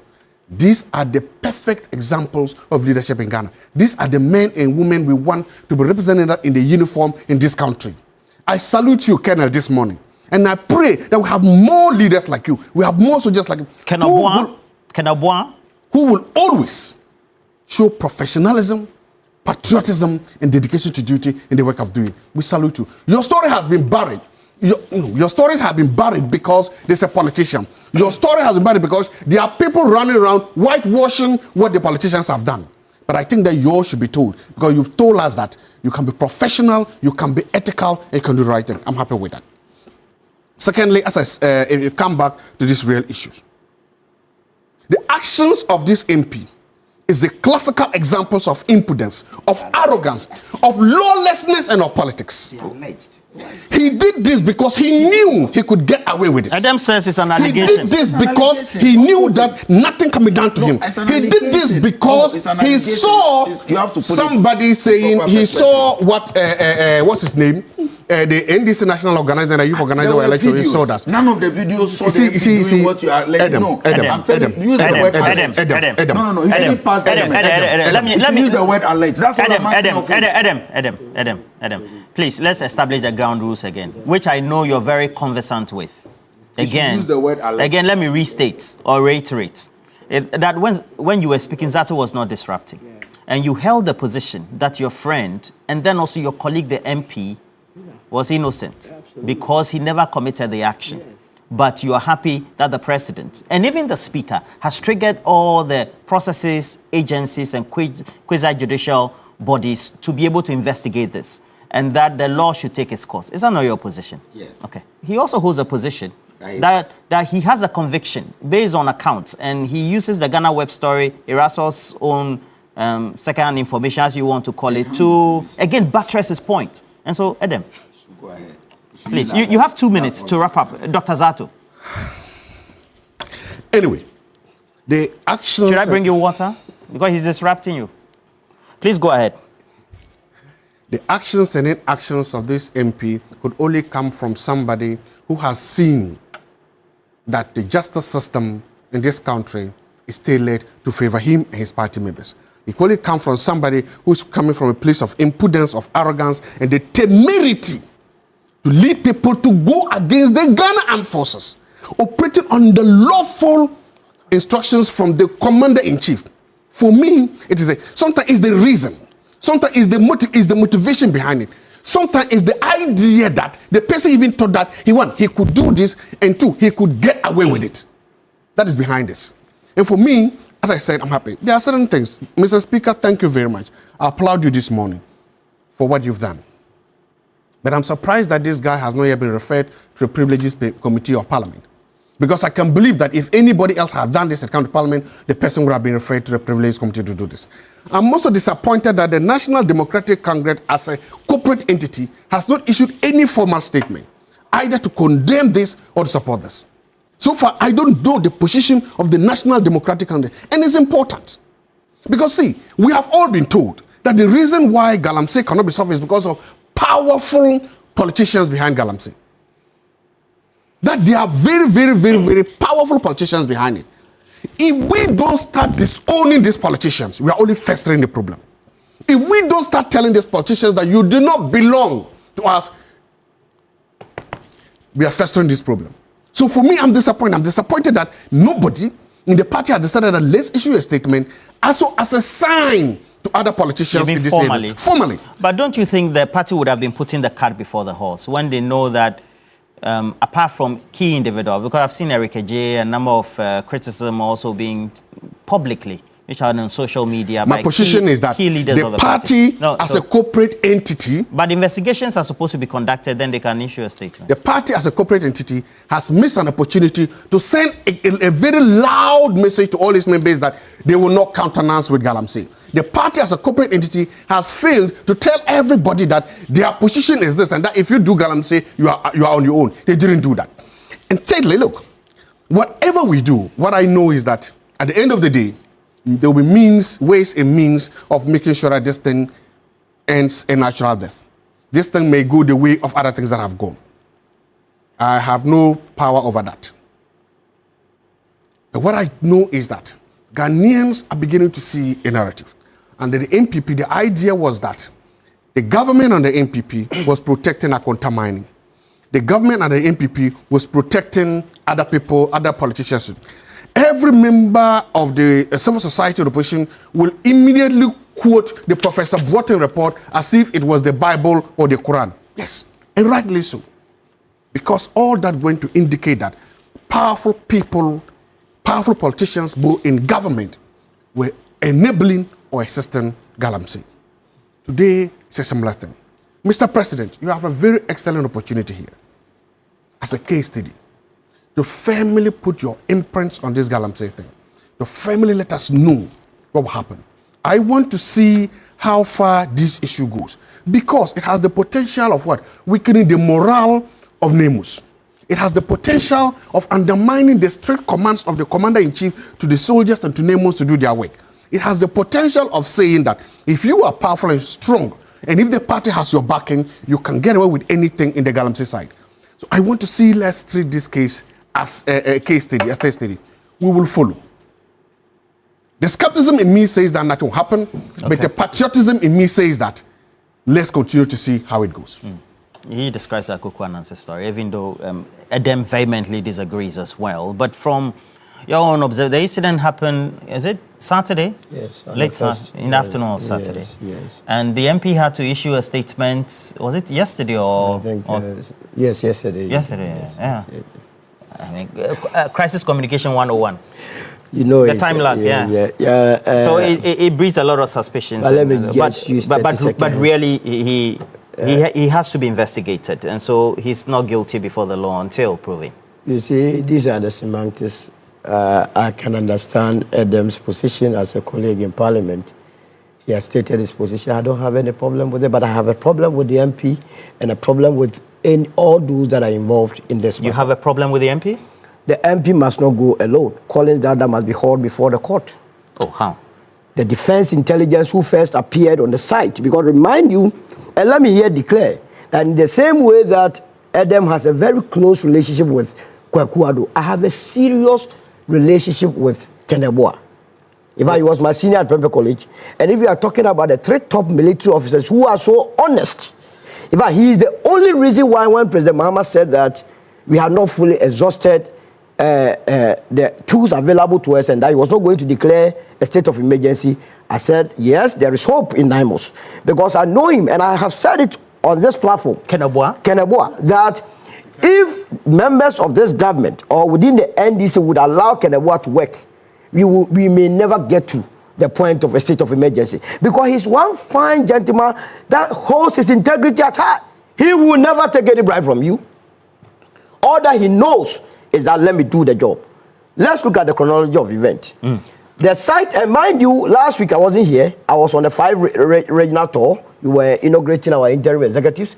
So I went past this very site together with Yabo. The 3D areas. It is just by the roadside and very close to a police barrier. I keep telling you that wherever these illegalities are happening, it's very close to a police barrier. They are all complicit. So when we went past there, we saw it and it's like, Galamsey at it, only to learn that this even happened afterwards. We were going to go so. Now, Kenabua was originally not going to that very site. He was on his way to go and do what they call reconnaissance. They were on the reconnaissance mission to identify a site that would be used as a permanent station point for NIMOS to deal with issues of Galamsey in the Afro region. On his way, he was alerted that something of that sort was happening. And there was a commotion. That there was an illegality, the destruction of the environment taking place. So they were refining the tappings. Absolutely. So he diverted his troops there, his members there, to go and see what was happening. After all, NIMOS is what? National Anti-Illegal Mining. So if he hears anything, irrespective of whether you were going there or not, you must pass there. And that is the mark of a professional soldier. That's the mark of someone who is ready to die for this country. He went there. He did not strike as a military officer. He decided to engage them, arrested all the guys at site, and asked the operator, the guy that was operating the machine, I have their full report here, to refill the land that they have destroyed. That's a mark. I mean, he deserves a national order. Kenabua deserves it. So when they started refilling the environment, so at a point he asked one of them to call the owner of the site. The first person to appear after that call was the defense intelligence assigned to Afro. That's why I say he must also be hauled to the court. They said they should call the site owner. The first person to come is defense intelligence. I keep telling you that it is the politicians and people that you call honorables in society. You are saying that is the reason why we are not dealing with when he requested for the owner of the site. It was the defense intelligence assigned person that came. The representative. He came to identify himself to Kenabua and his team as the defense intelligence person. The next person to come was one Alex.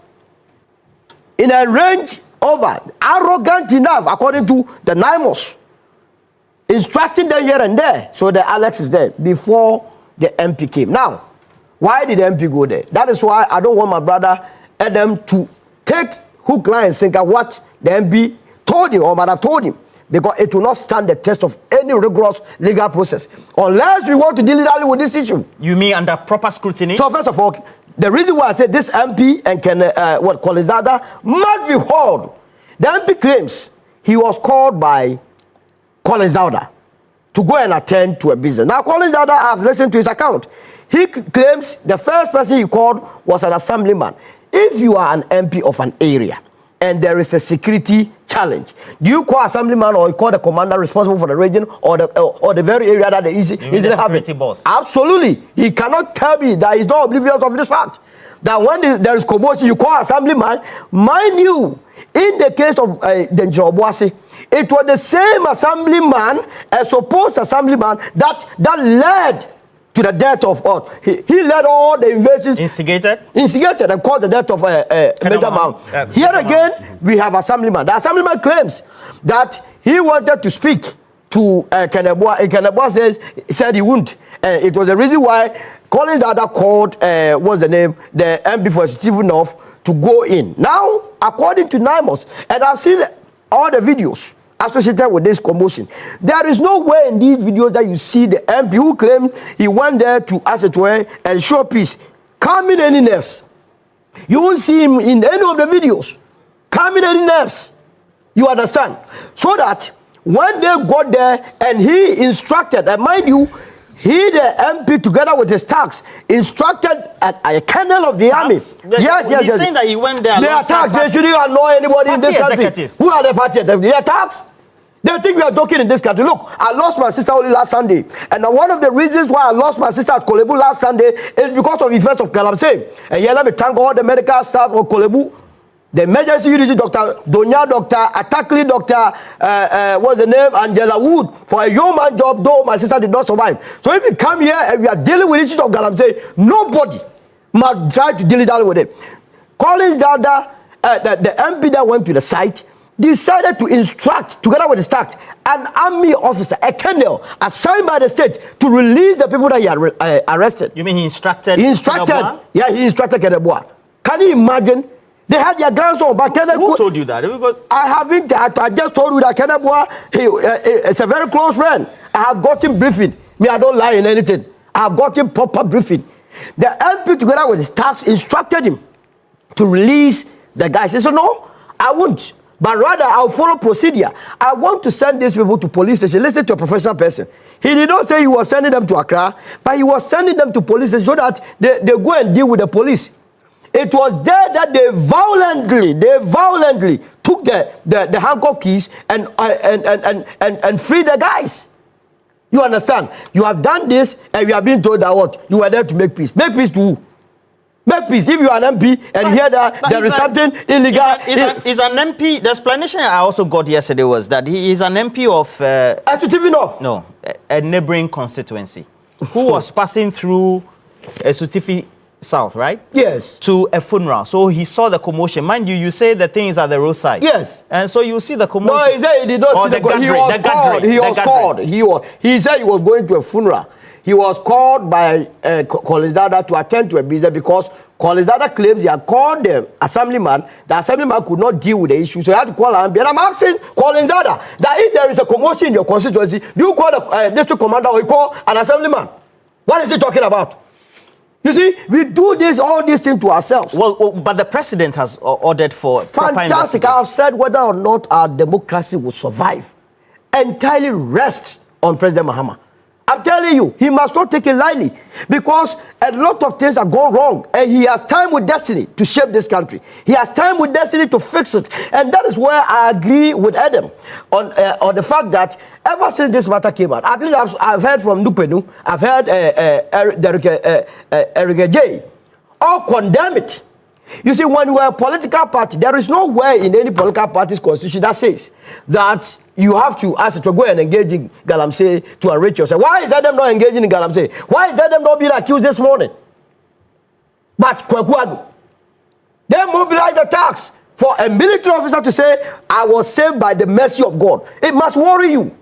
If a military officer is claiming that the mercies of God saved him, then how much more you and I? The people went to the side with ammunition, arms. With arms. You have just been told by the interior minister that all the election violence and then deaths associated with elections are coming from confusion from both sides. People go to sides with arms, so their lives were threatened. But I'm happy this morning that Naimos have not lost hope, because I have just seen that in spite of what happened to Keneboa and his team, they have gone ahead to arrest 7 Chinese in Zima area only yesterday. And so there is hope. But this administration must not, we know all the machinations that people, the backbiting on Keneboa, that he must be removed. If there is anything that I can say, that I would want to congratulate the minister, the sector minister, that is Abba Kofi Bua, is the ample support that he is giving to the Naimos. If we are able to support them, forget about your politics, Ghana will make a headway. And these politicians must be told that this country does not belong to them. It belongs to all of us. You cannot destroy the environment and think that you are honorable. I will end it here. Quite interesting there. But so we know that investigations are ongoing. There was a bill condition. That bill condition was met, 150,000 as it is. And so the MP is on bill. And you're saying that Collins Dawda also should be... He has immediately. He said he went there on the instructions of Collins Dawda. And this is... Well, the police will have to investigate. No, but Rola, it's very easy. Yeah, this investigation must not travel long. First of all, you go to MTN or whichever telcos. they spoke on phone. You have their call records. You see, we create the impression as though it's too difficult. When we want to embellish it or cover things, they will say investigations. Go to MTN or Tigo, you get all the call records and hear the voices, whether or not Colin Zada was advising him to just pass there or he was instructing him to get tax. Then we are okay to go. Not because someone is spoiled, but in terms of the speaker's order. May I have said that until the speaker brings the perpetrators of those commotion in parliament. You understand? You know, they destroy some equipment and furniture and the microphones, parliamentarians. The speaker assured us that indeed he was going to bring all of them together and surcharge members of parliament that destroyed these equipment and then facilities. As we speak, have you heard anything out of it? No. So ever since the speaker checking out that any directives he gives, I take it as one of those political talk. Unless until those that were seen on television destroying state properties brought to book, I don't take anything that he says. All right. Okay.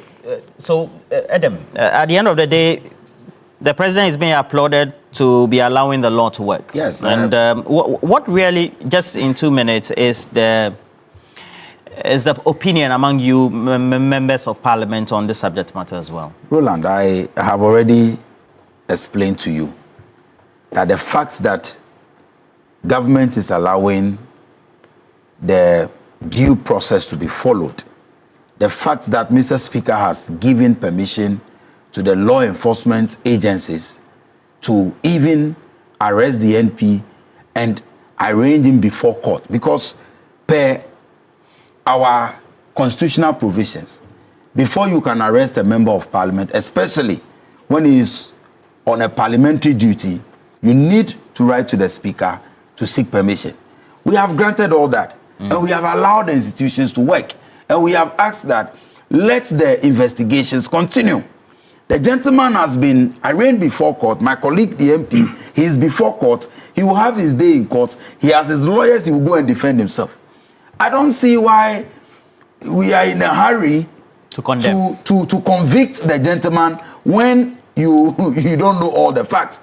So Solo saying, Zato saying it's Kweku Ananse's story and all of that. Look, if there is anyone on this panel this morning who does not even have the moral authority to comment on the fight against Galamsey, this is Dr. Zato. You have no moral authority. How do you mean? Look, even when people were caught on video, taking bribes in order to give concessions, you mean the and engage in illegal NPPD mining, issue a statement to Party them? Nyansika, you don't remember that audio, that video, when they met as party executives to discuss how to entrench Galamsey?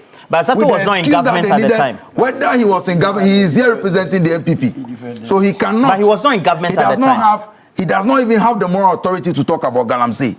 I am saying that the NDC and the NDC government, led by President Mahama, has shown enough commitment to the fight against Galamsey. And I am confident that if indeed the MP is guilty of the things he is accused of, nobody in government will shield him, if indeed he is guilty. But you don't expect me to come and pronounce him guilty. Like I said, I am working with the account from his side. But like I said again in my statement or in my submissions, he will have his day in court because I am not the judge. So I am saying that the fact that the government has permitted for investigations to go on, for the gentleman to be arrested, even the bail conditions, even we as members of parliament on the majority side, we may disagree with the terms, but we are allowing the institutions to work. That should tell you that we are different. You in the MPP, especially you, Dr. Zato, you have no moral authority to talk about Galamsey. Because if there is any government... You are saying that because they didn't issue a statement on the Professor who decided to give Akonta Mining and Co? Who decided to give our forest reserves for Galamsey? Who decided to give our forest reserves? No, but... Look, Roland, over the last 10 months... Two wrongs don't make a right. Yes, and we are correcting the mess. Give me the same time to we are correcting the mess. We are correcting the mess. I give him 3 minutes. Roland, let me put something on record. Before the NDC came into office, there were 9 forest reserves in this country that were declared red zones that security could not enter because they were captured by Galamseyers. Today, all those 9 forest reserves have been recaptured by this government. They have been reclaimed. That should tell you that we've made steady progress in the fight against Galamsey. So we will allow the law to work. If indeed the MP is guilty, the law will deal with him.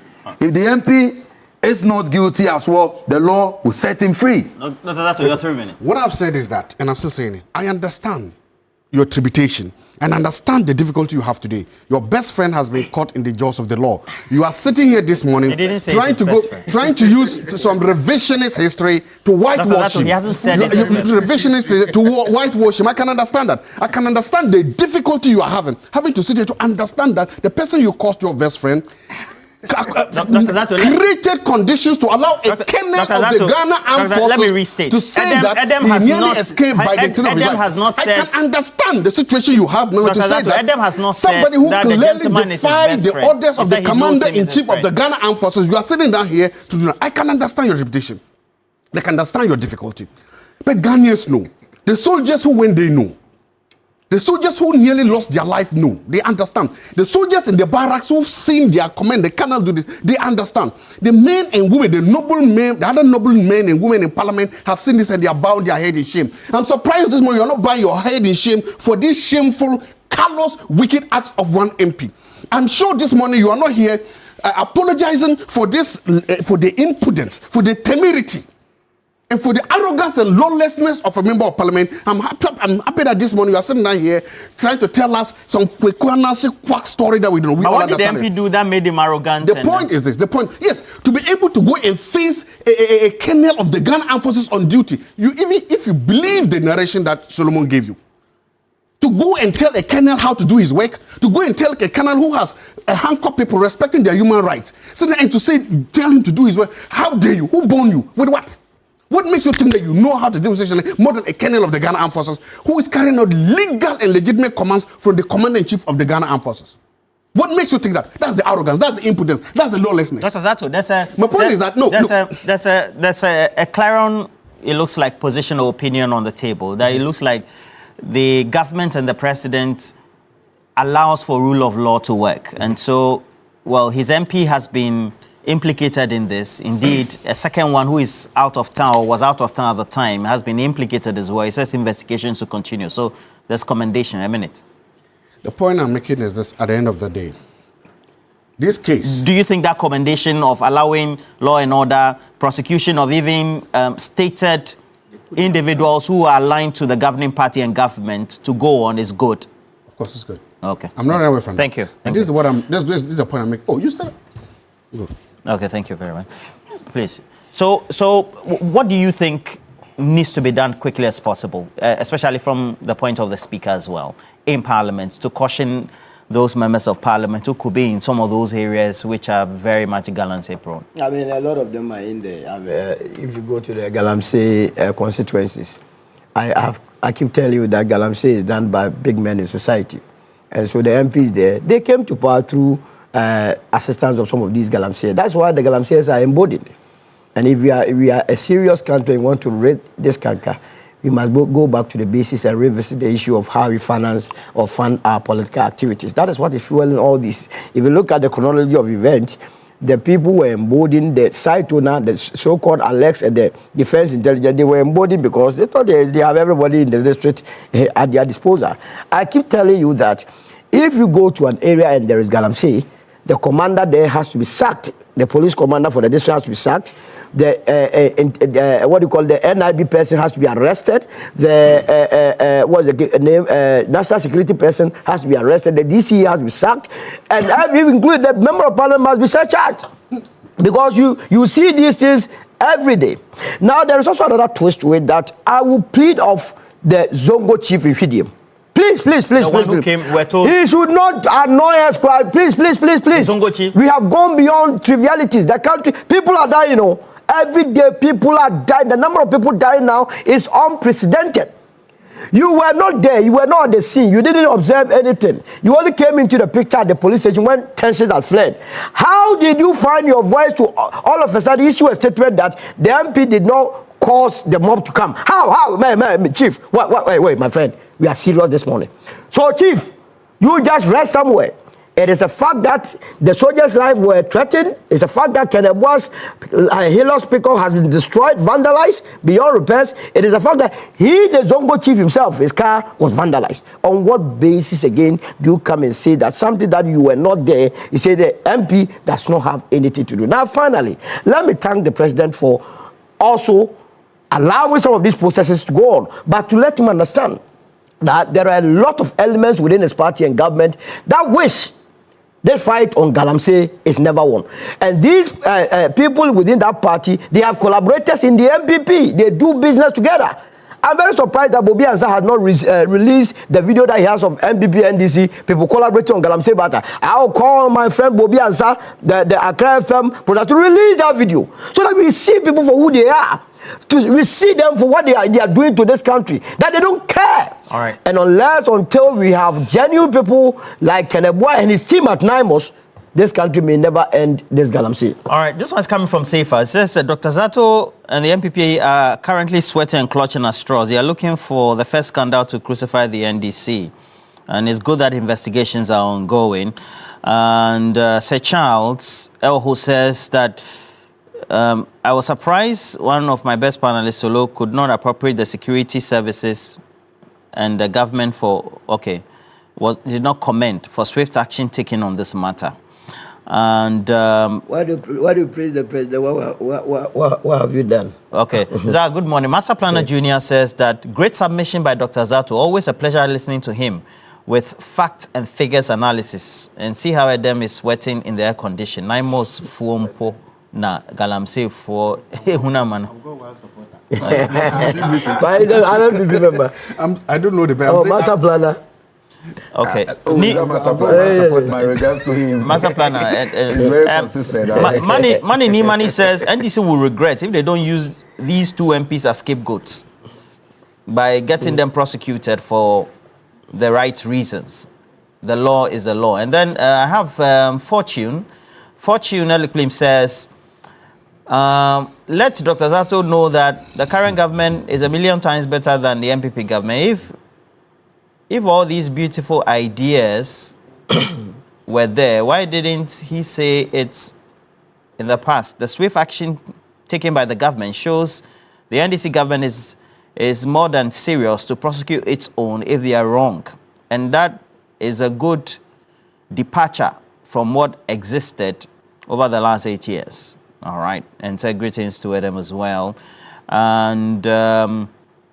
Kojo Chumbuafo, good morning to you. Says, please ask Dr. Zato a simple question. Has the MPP issued a statement since the Ashanti Regional Chairman was put on trial by the AG as being criminally culpable for engaging in illegal mining? Let it be known that the General Manager of Akunta Mining has stand the state's evidence in the case. So since he wants corporate elements to issue statement, he should drink from his own calabash.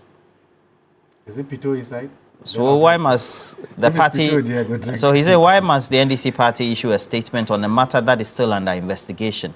And that the law must be allowed to work. And then Osei J. Boateng says that the NDC MP's comments and then narratives are inconsistent.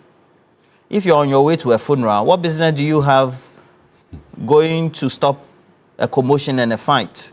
Besides, you're not a member of parliament for the area. So why take the keen interest? There's also the issue about he coming in there with tax. He hasn't exonerated himself. All he said was that he was there with party officials. Do we have party officials also coming in alongside the tax? It's a concern everybody should be raising an issue about. And then Eric Kwame, Nameto Kwame, says that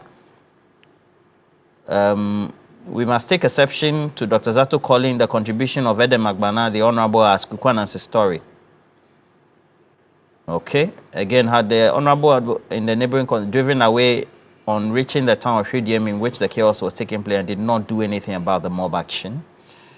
So those are some of the issues. But let's come to the substantive as well. The president says that there should be a forensic audit into the organization and expenditure thereof of the 2023 All-African Games. I said Edem. Yes. Roland, I'm very happy about this call for forensic audit into the All-African Games.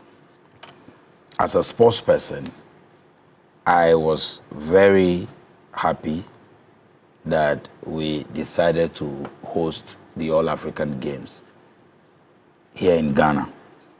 There are many, many benefits that comes with hosting such events in your country. And I will even encourage that my government will also push for us to host some events in the future of this nature. But Roland, what we saw at the 2023 All-African Games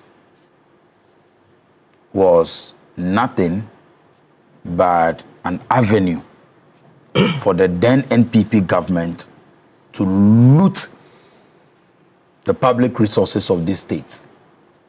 I am convinced that any proper forensic audit into the operations or into the organization of the 13th All-African Games held here in Ghana will lead to the arrest and prosecution of many, many, many people. Because, Roland, the figures were so outrageous, very ridiculous. For example, how do you convince me that you spent $145 million on the Boteman Sports Complex? How do you convince me that you spent over $4 million on tax? Tax. You know what a tag is? Accreditation. Maybe they were of which quality? High which tech, quality? High tech. Roland, we were there. A game that was organized that even when they needed a podium to display winners of some competition, they wrote it on paper. Shambolic organization. Shambolic. It was shambolic organization. Look, the PE team at Josek could have organized a better sporting event than what they did at the All-African Games. We saw how shambolic the organization was. And yet, look, when the figures came, look at the amount. I am happy that the president has ordered for forensic audit. My only humble appeal is that this should not be one of the many investigations that we really do not see the tail end of it. Because, Roland, the All-African Games remains a dent on our fight against corruption, because it is one of the low-hanging fruits. So I will call it low-hanging fruits. Roland, look at the amount that they mentioned that they spent on feeding the athletes. $50 million. $50 million. 15. Yes. Roland, $50 million. But there were 13,000 people who came. With do your calculation for the number of days. They were not 13,000, they were 5,000. They were, look, do you just do even the calculation, the official report. How many athletes came? And many of the countries, many of the teams that came even complained that either the food wasn't coming early, they have to cater for themselves and others. Roland, look at how much they spent for the renovation of the hostels in Legon. Do you know that the amount they spent for the renovation of the hostel was more than the cost of building a new hostel? Elizabeth Say Hall. I was in Legon. I was a student at the time they opened these halls. These were fairly new halls or hostels that with little or no renovation athletes could have used. But the we were told that they refurbished by bringing AC and fan and other things. What else? Well, what else did they do in there that the cost was more than building a new hostel facility altogether? I am happy that President Mahama has called for the forensic audit and will urge the team to do a good job so that people be prosecuted for the grandiose crimes that they committed during these All-African Games. Dr. Zato, speak to it. But he was in government at the time. And I remember when Mr. Yusuf, that is the current member of parliament, who then was sports minister, was hauled before the Public Accounts Committee. He gave some explanation as to what the expenditure was and why the expenditure was justified. But then how would you then describe this call by the president for this forensic investigation to be undertaken on the expenditure? Okay. Thank you very much. I have to say about something. There's a phenomenon called the split screen phenomenon. Is it a theory? It's a phenomenon called split screen. Split screen. Please, it happens sometimes when there's a story and you want to change the narrative, then you put another story. So all of a sudden you have two. It's like seeing two different games on. NDC is on the ropes for Galamsey, and then now we're like, hey, let's throw in a stadium and then change the narrative. I call that split screen. That is it. But that's on a lighter note. On the bigger note, my position on all these things are clear, and even Roland, you can understand that. I've stated my position on regime accountability and post-regime accountability. That is clear. I've never hidden from that. And I've stated my position that, for me, that so long as you raise your hand to take an oath to defend the public health, you've raised it, you must be accepted for accountability. I've said that. I've also said that so long as people's fundamental human rights are respected, the presumptions of innocence and all that crap in the Constitution, so long as you're added, because, you came willingly to serve the people, and whatever happens, let the court of competent jurisdiction decide. I have said all those things. But I've also said this, and I'm going to say this. You should be outraged by these figures. You should be. I said this on Saturday on Key Points, and I'm repeating it. Be outraged by these figures. That they are ridiculous, they are horrendous. But also then think about it. If you are outraged by them, like Eden said, I want you to think about one thing. Just think for 1 minute. Imagine these figures. Tomorrow, that Honorable Dominic Ayine is moved to Foreign Affairs, and you are made Attorney General, and then you go there and issue a nolle prosecutor to throw this in Sawad. How would you feel? Imagine if tomorrow a new Attorney General comes and these issues are not solved, and that Attorney General flashes out these financial figures and because of this, how would you feel? And for me, that's what I always said. That thing we did, the thing that the state did, the Nelson Prosco, has rendered the argument of the state against all these people, because what you've done is that by doing that, you were condoning corruption. You've condoned corruption. Zato, would you say, if, let's say, the Honorable Yusuf, all right, would be involved in this case, and the case will still travel the long haul of 8 years, it will be fair, or it doesn't matter? I'm not a lawyer. I don't know why cases travel that long. There must be reason. There are judges there. There is a legal process. Okay. We talked here last week about how to reform the legal process. In fact, some of the delays, I think I've been told, some of the delays are not caused by the defense.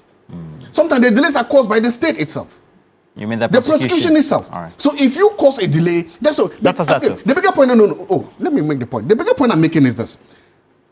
Let the law take its own course. Let these people be investigated. They will have their day in court. They will defend themselves. And at the end of the day, their guilt or their innocence should be pronounced by a court, by a judge, not a politician. At the end of the day, whether they go to jail or they go home should not be determined by a politician. The day that all these knowledge prosecutors were issued to fly down 10 million cities is the day this government lost any moral standing to criticize anybody of corruption. Was that the day they did, the day they did that, the day that you decided to do that, the day that you decided to give your friends. So is your position that because a knowledge prosecutor it's my position was filed by the AG because the AG gave sweetheart deals his political opponents and flies down 10 million cities on 10 billion cities down the drain, you have lost any moral right. You didn't blame anybody else from me because I want you to think about it. The total amount of this and what is how much? Imagine we're collecting all these monies. Yeah, that's my position. I'm going to $245 million. Thank you. At the time, the CD was traveling between 14 and 16 cities. Hallelujah.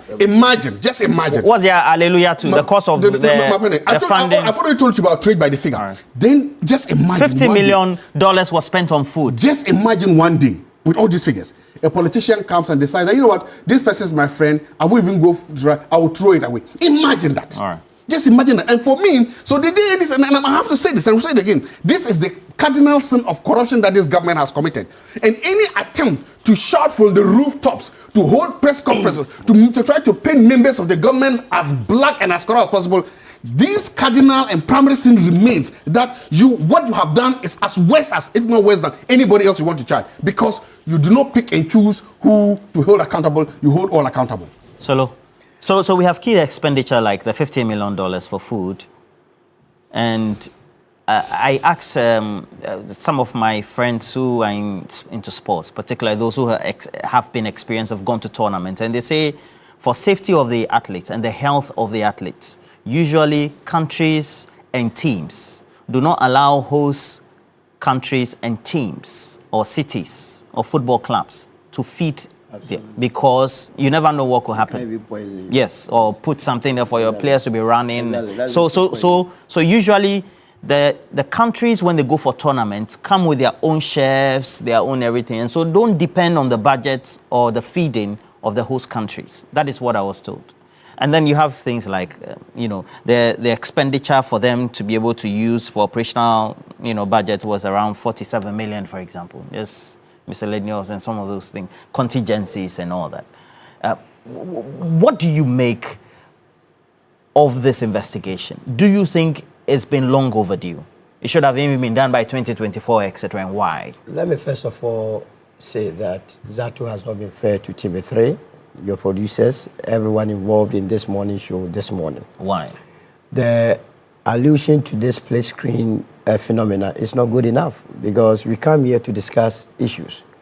The sense I gathered from his rendition is that you were just doing equalization, that because you brought in the issue of NIMOS, you also decided to bring in the All Africa Games. I don't get it. I think he was talking about the government. That the government, because he asked when did the government issue the statement for. No, but you brought the topic here. So yes, because I thought it was topical. It's just topical, and that is a topical. He must be concerned. As an editorial team, we thought it was. And I'm also very much disappointed in you if he says, by virtue of the fact that knowledge protocol has been filed, anyone who has stolen from this country must be left off the hook. I've never said that. That is what that is implied. That you, when you were speaking, I was here. I wasn't. No.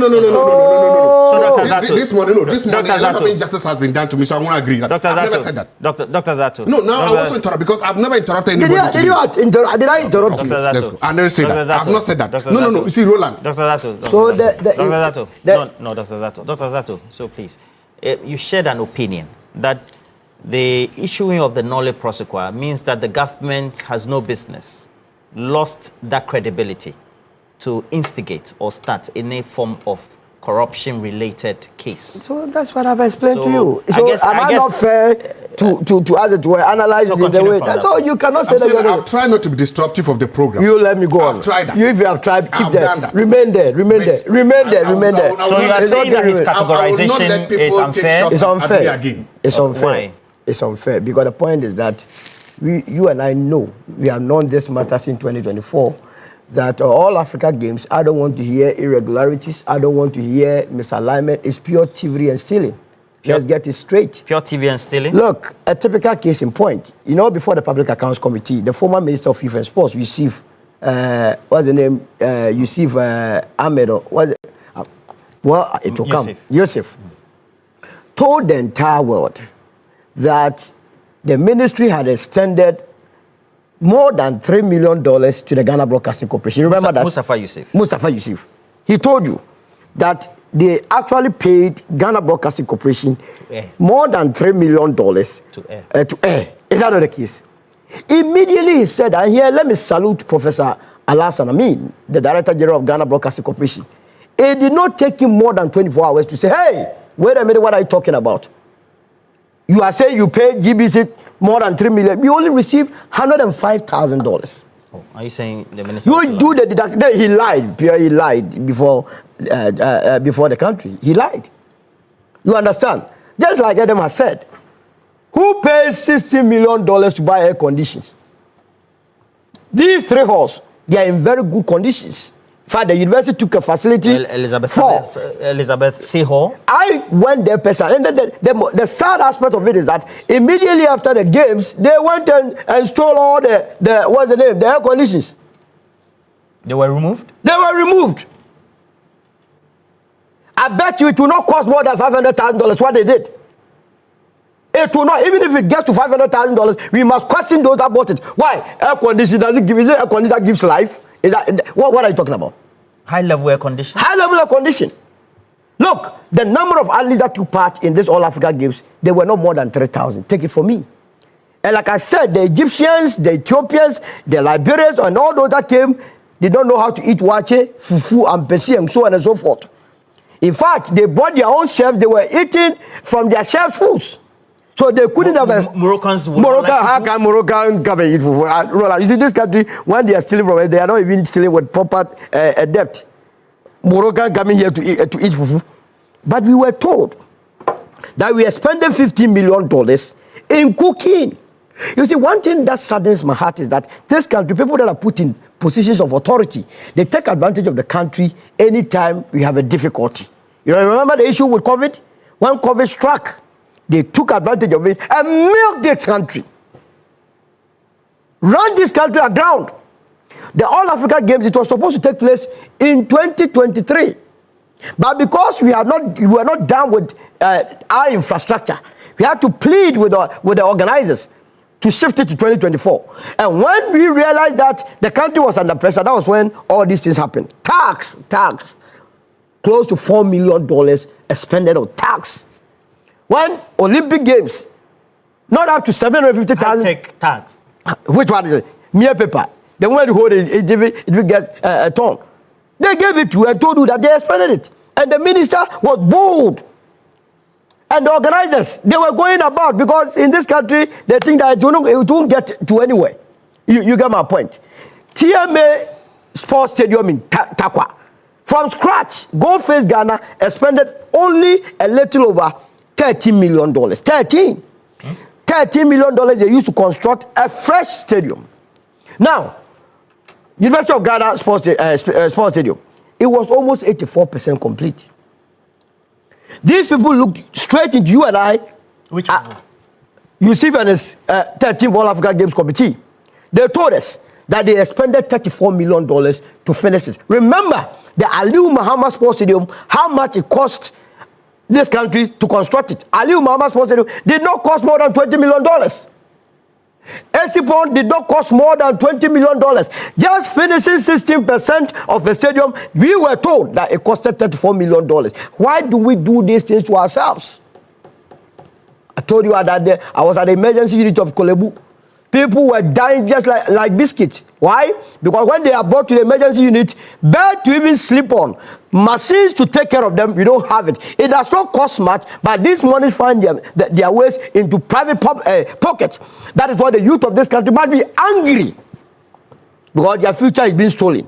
So I welcome, though late, but I believe that the president has done what is right by calling for a forensic audit. I only plead.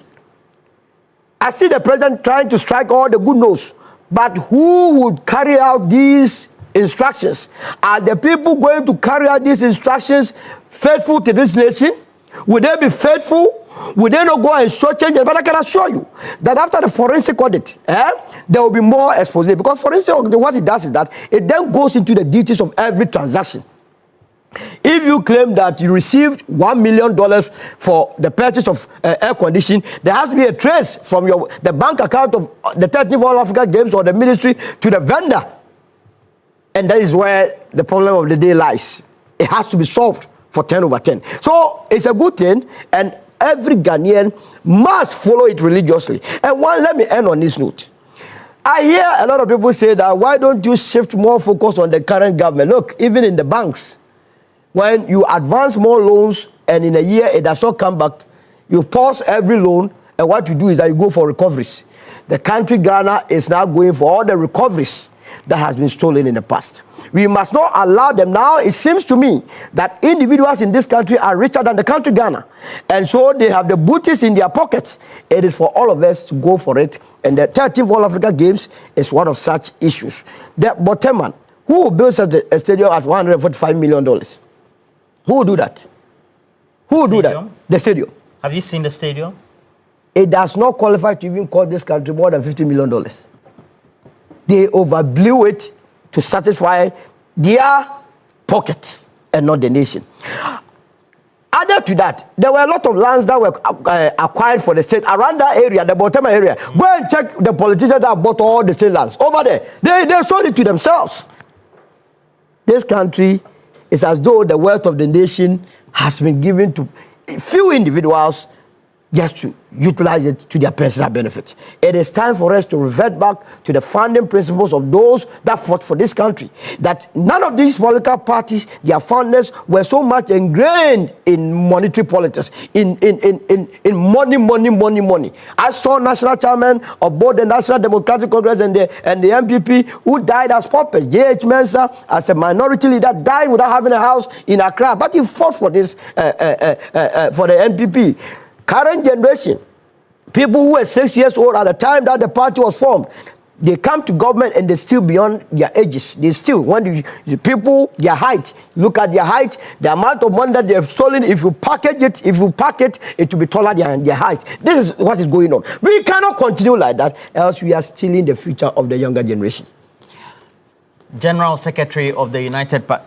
You are taking your position. Please, apologize to YB. YB, my apologies. The Communications Director for the United Party. UP, United Party. Thank you very much. And then Dr. Jabuntie Zato, Dr. Joshua Jabuntie Zato is also here as well. Thank you for passing. You want to have a last word? No. Yoko?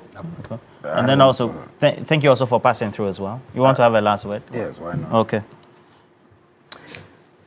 No, not on the subject, any other matter. Oh, not on this subject. No. So okay. Well, I thought we were going to talk about this subject. Well, if I'm to have the last word, I want to use your platform to appreciate the charity Galley Foundation for Education for the projects they are about to construct in my constituency. We are constructing a 3-in-1 multi-purpose education resource center, which will house an ICT lab, a science lab, so that surrounding schools can have the opportunity to use all these science lab equipment and all of that, conduct whatever test, and to see the chemical reactions and all the other things.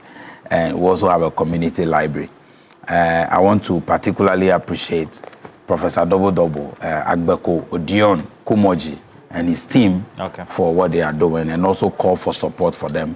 We'll be putting out some numbers and short codes so that benevolent people like Solo and yourself can also donate.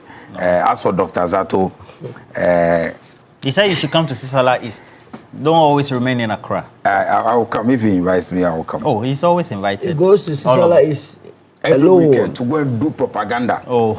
And when he goes there, he has his camera. Gentlemen, thank you very much. I have this one from Prince Daniel York from the UK. It says that my condolences to Solo. To lose a family is not easy. The forensic audit is a... You wanted to say something? Yeah, I mean, sorry, I didn't run me. Sorry, Solomon. My deepest condolences. My funeral bills are on you anyway, so...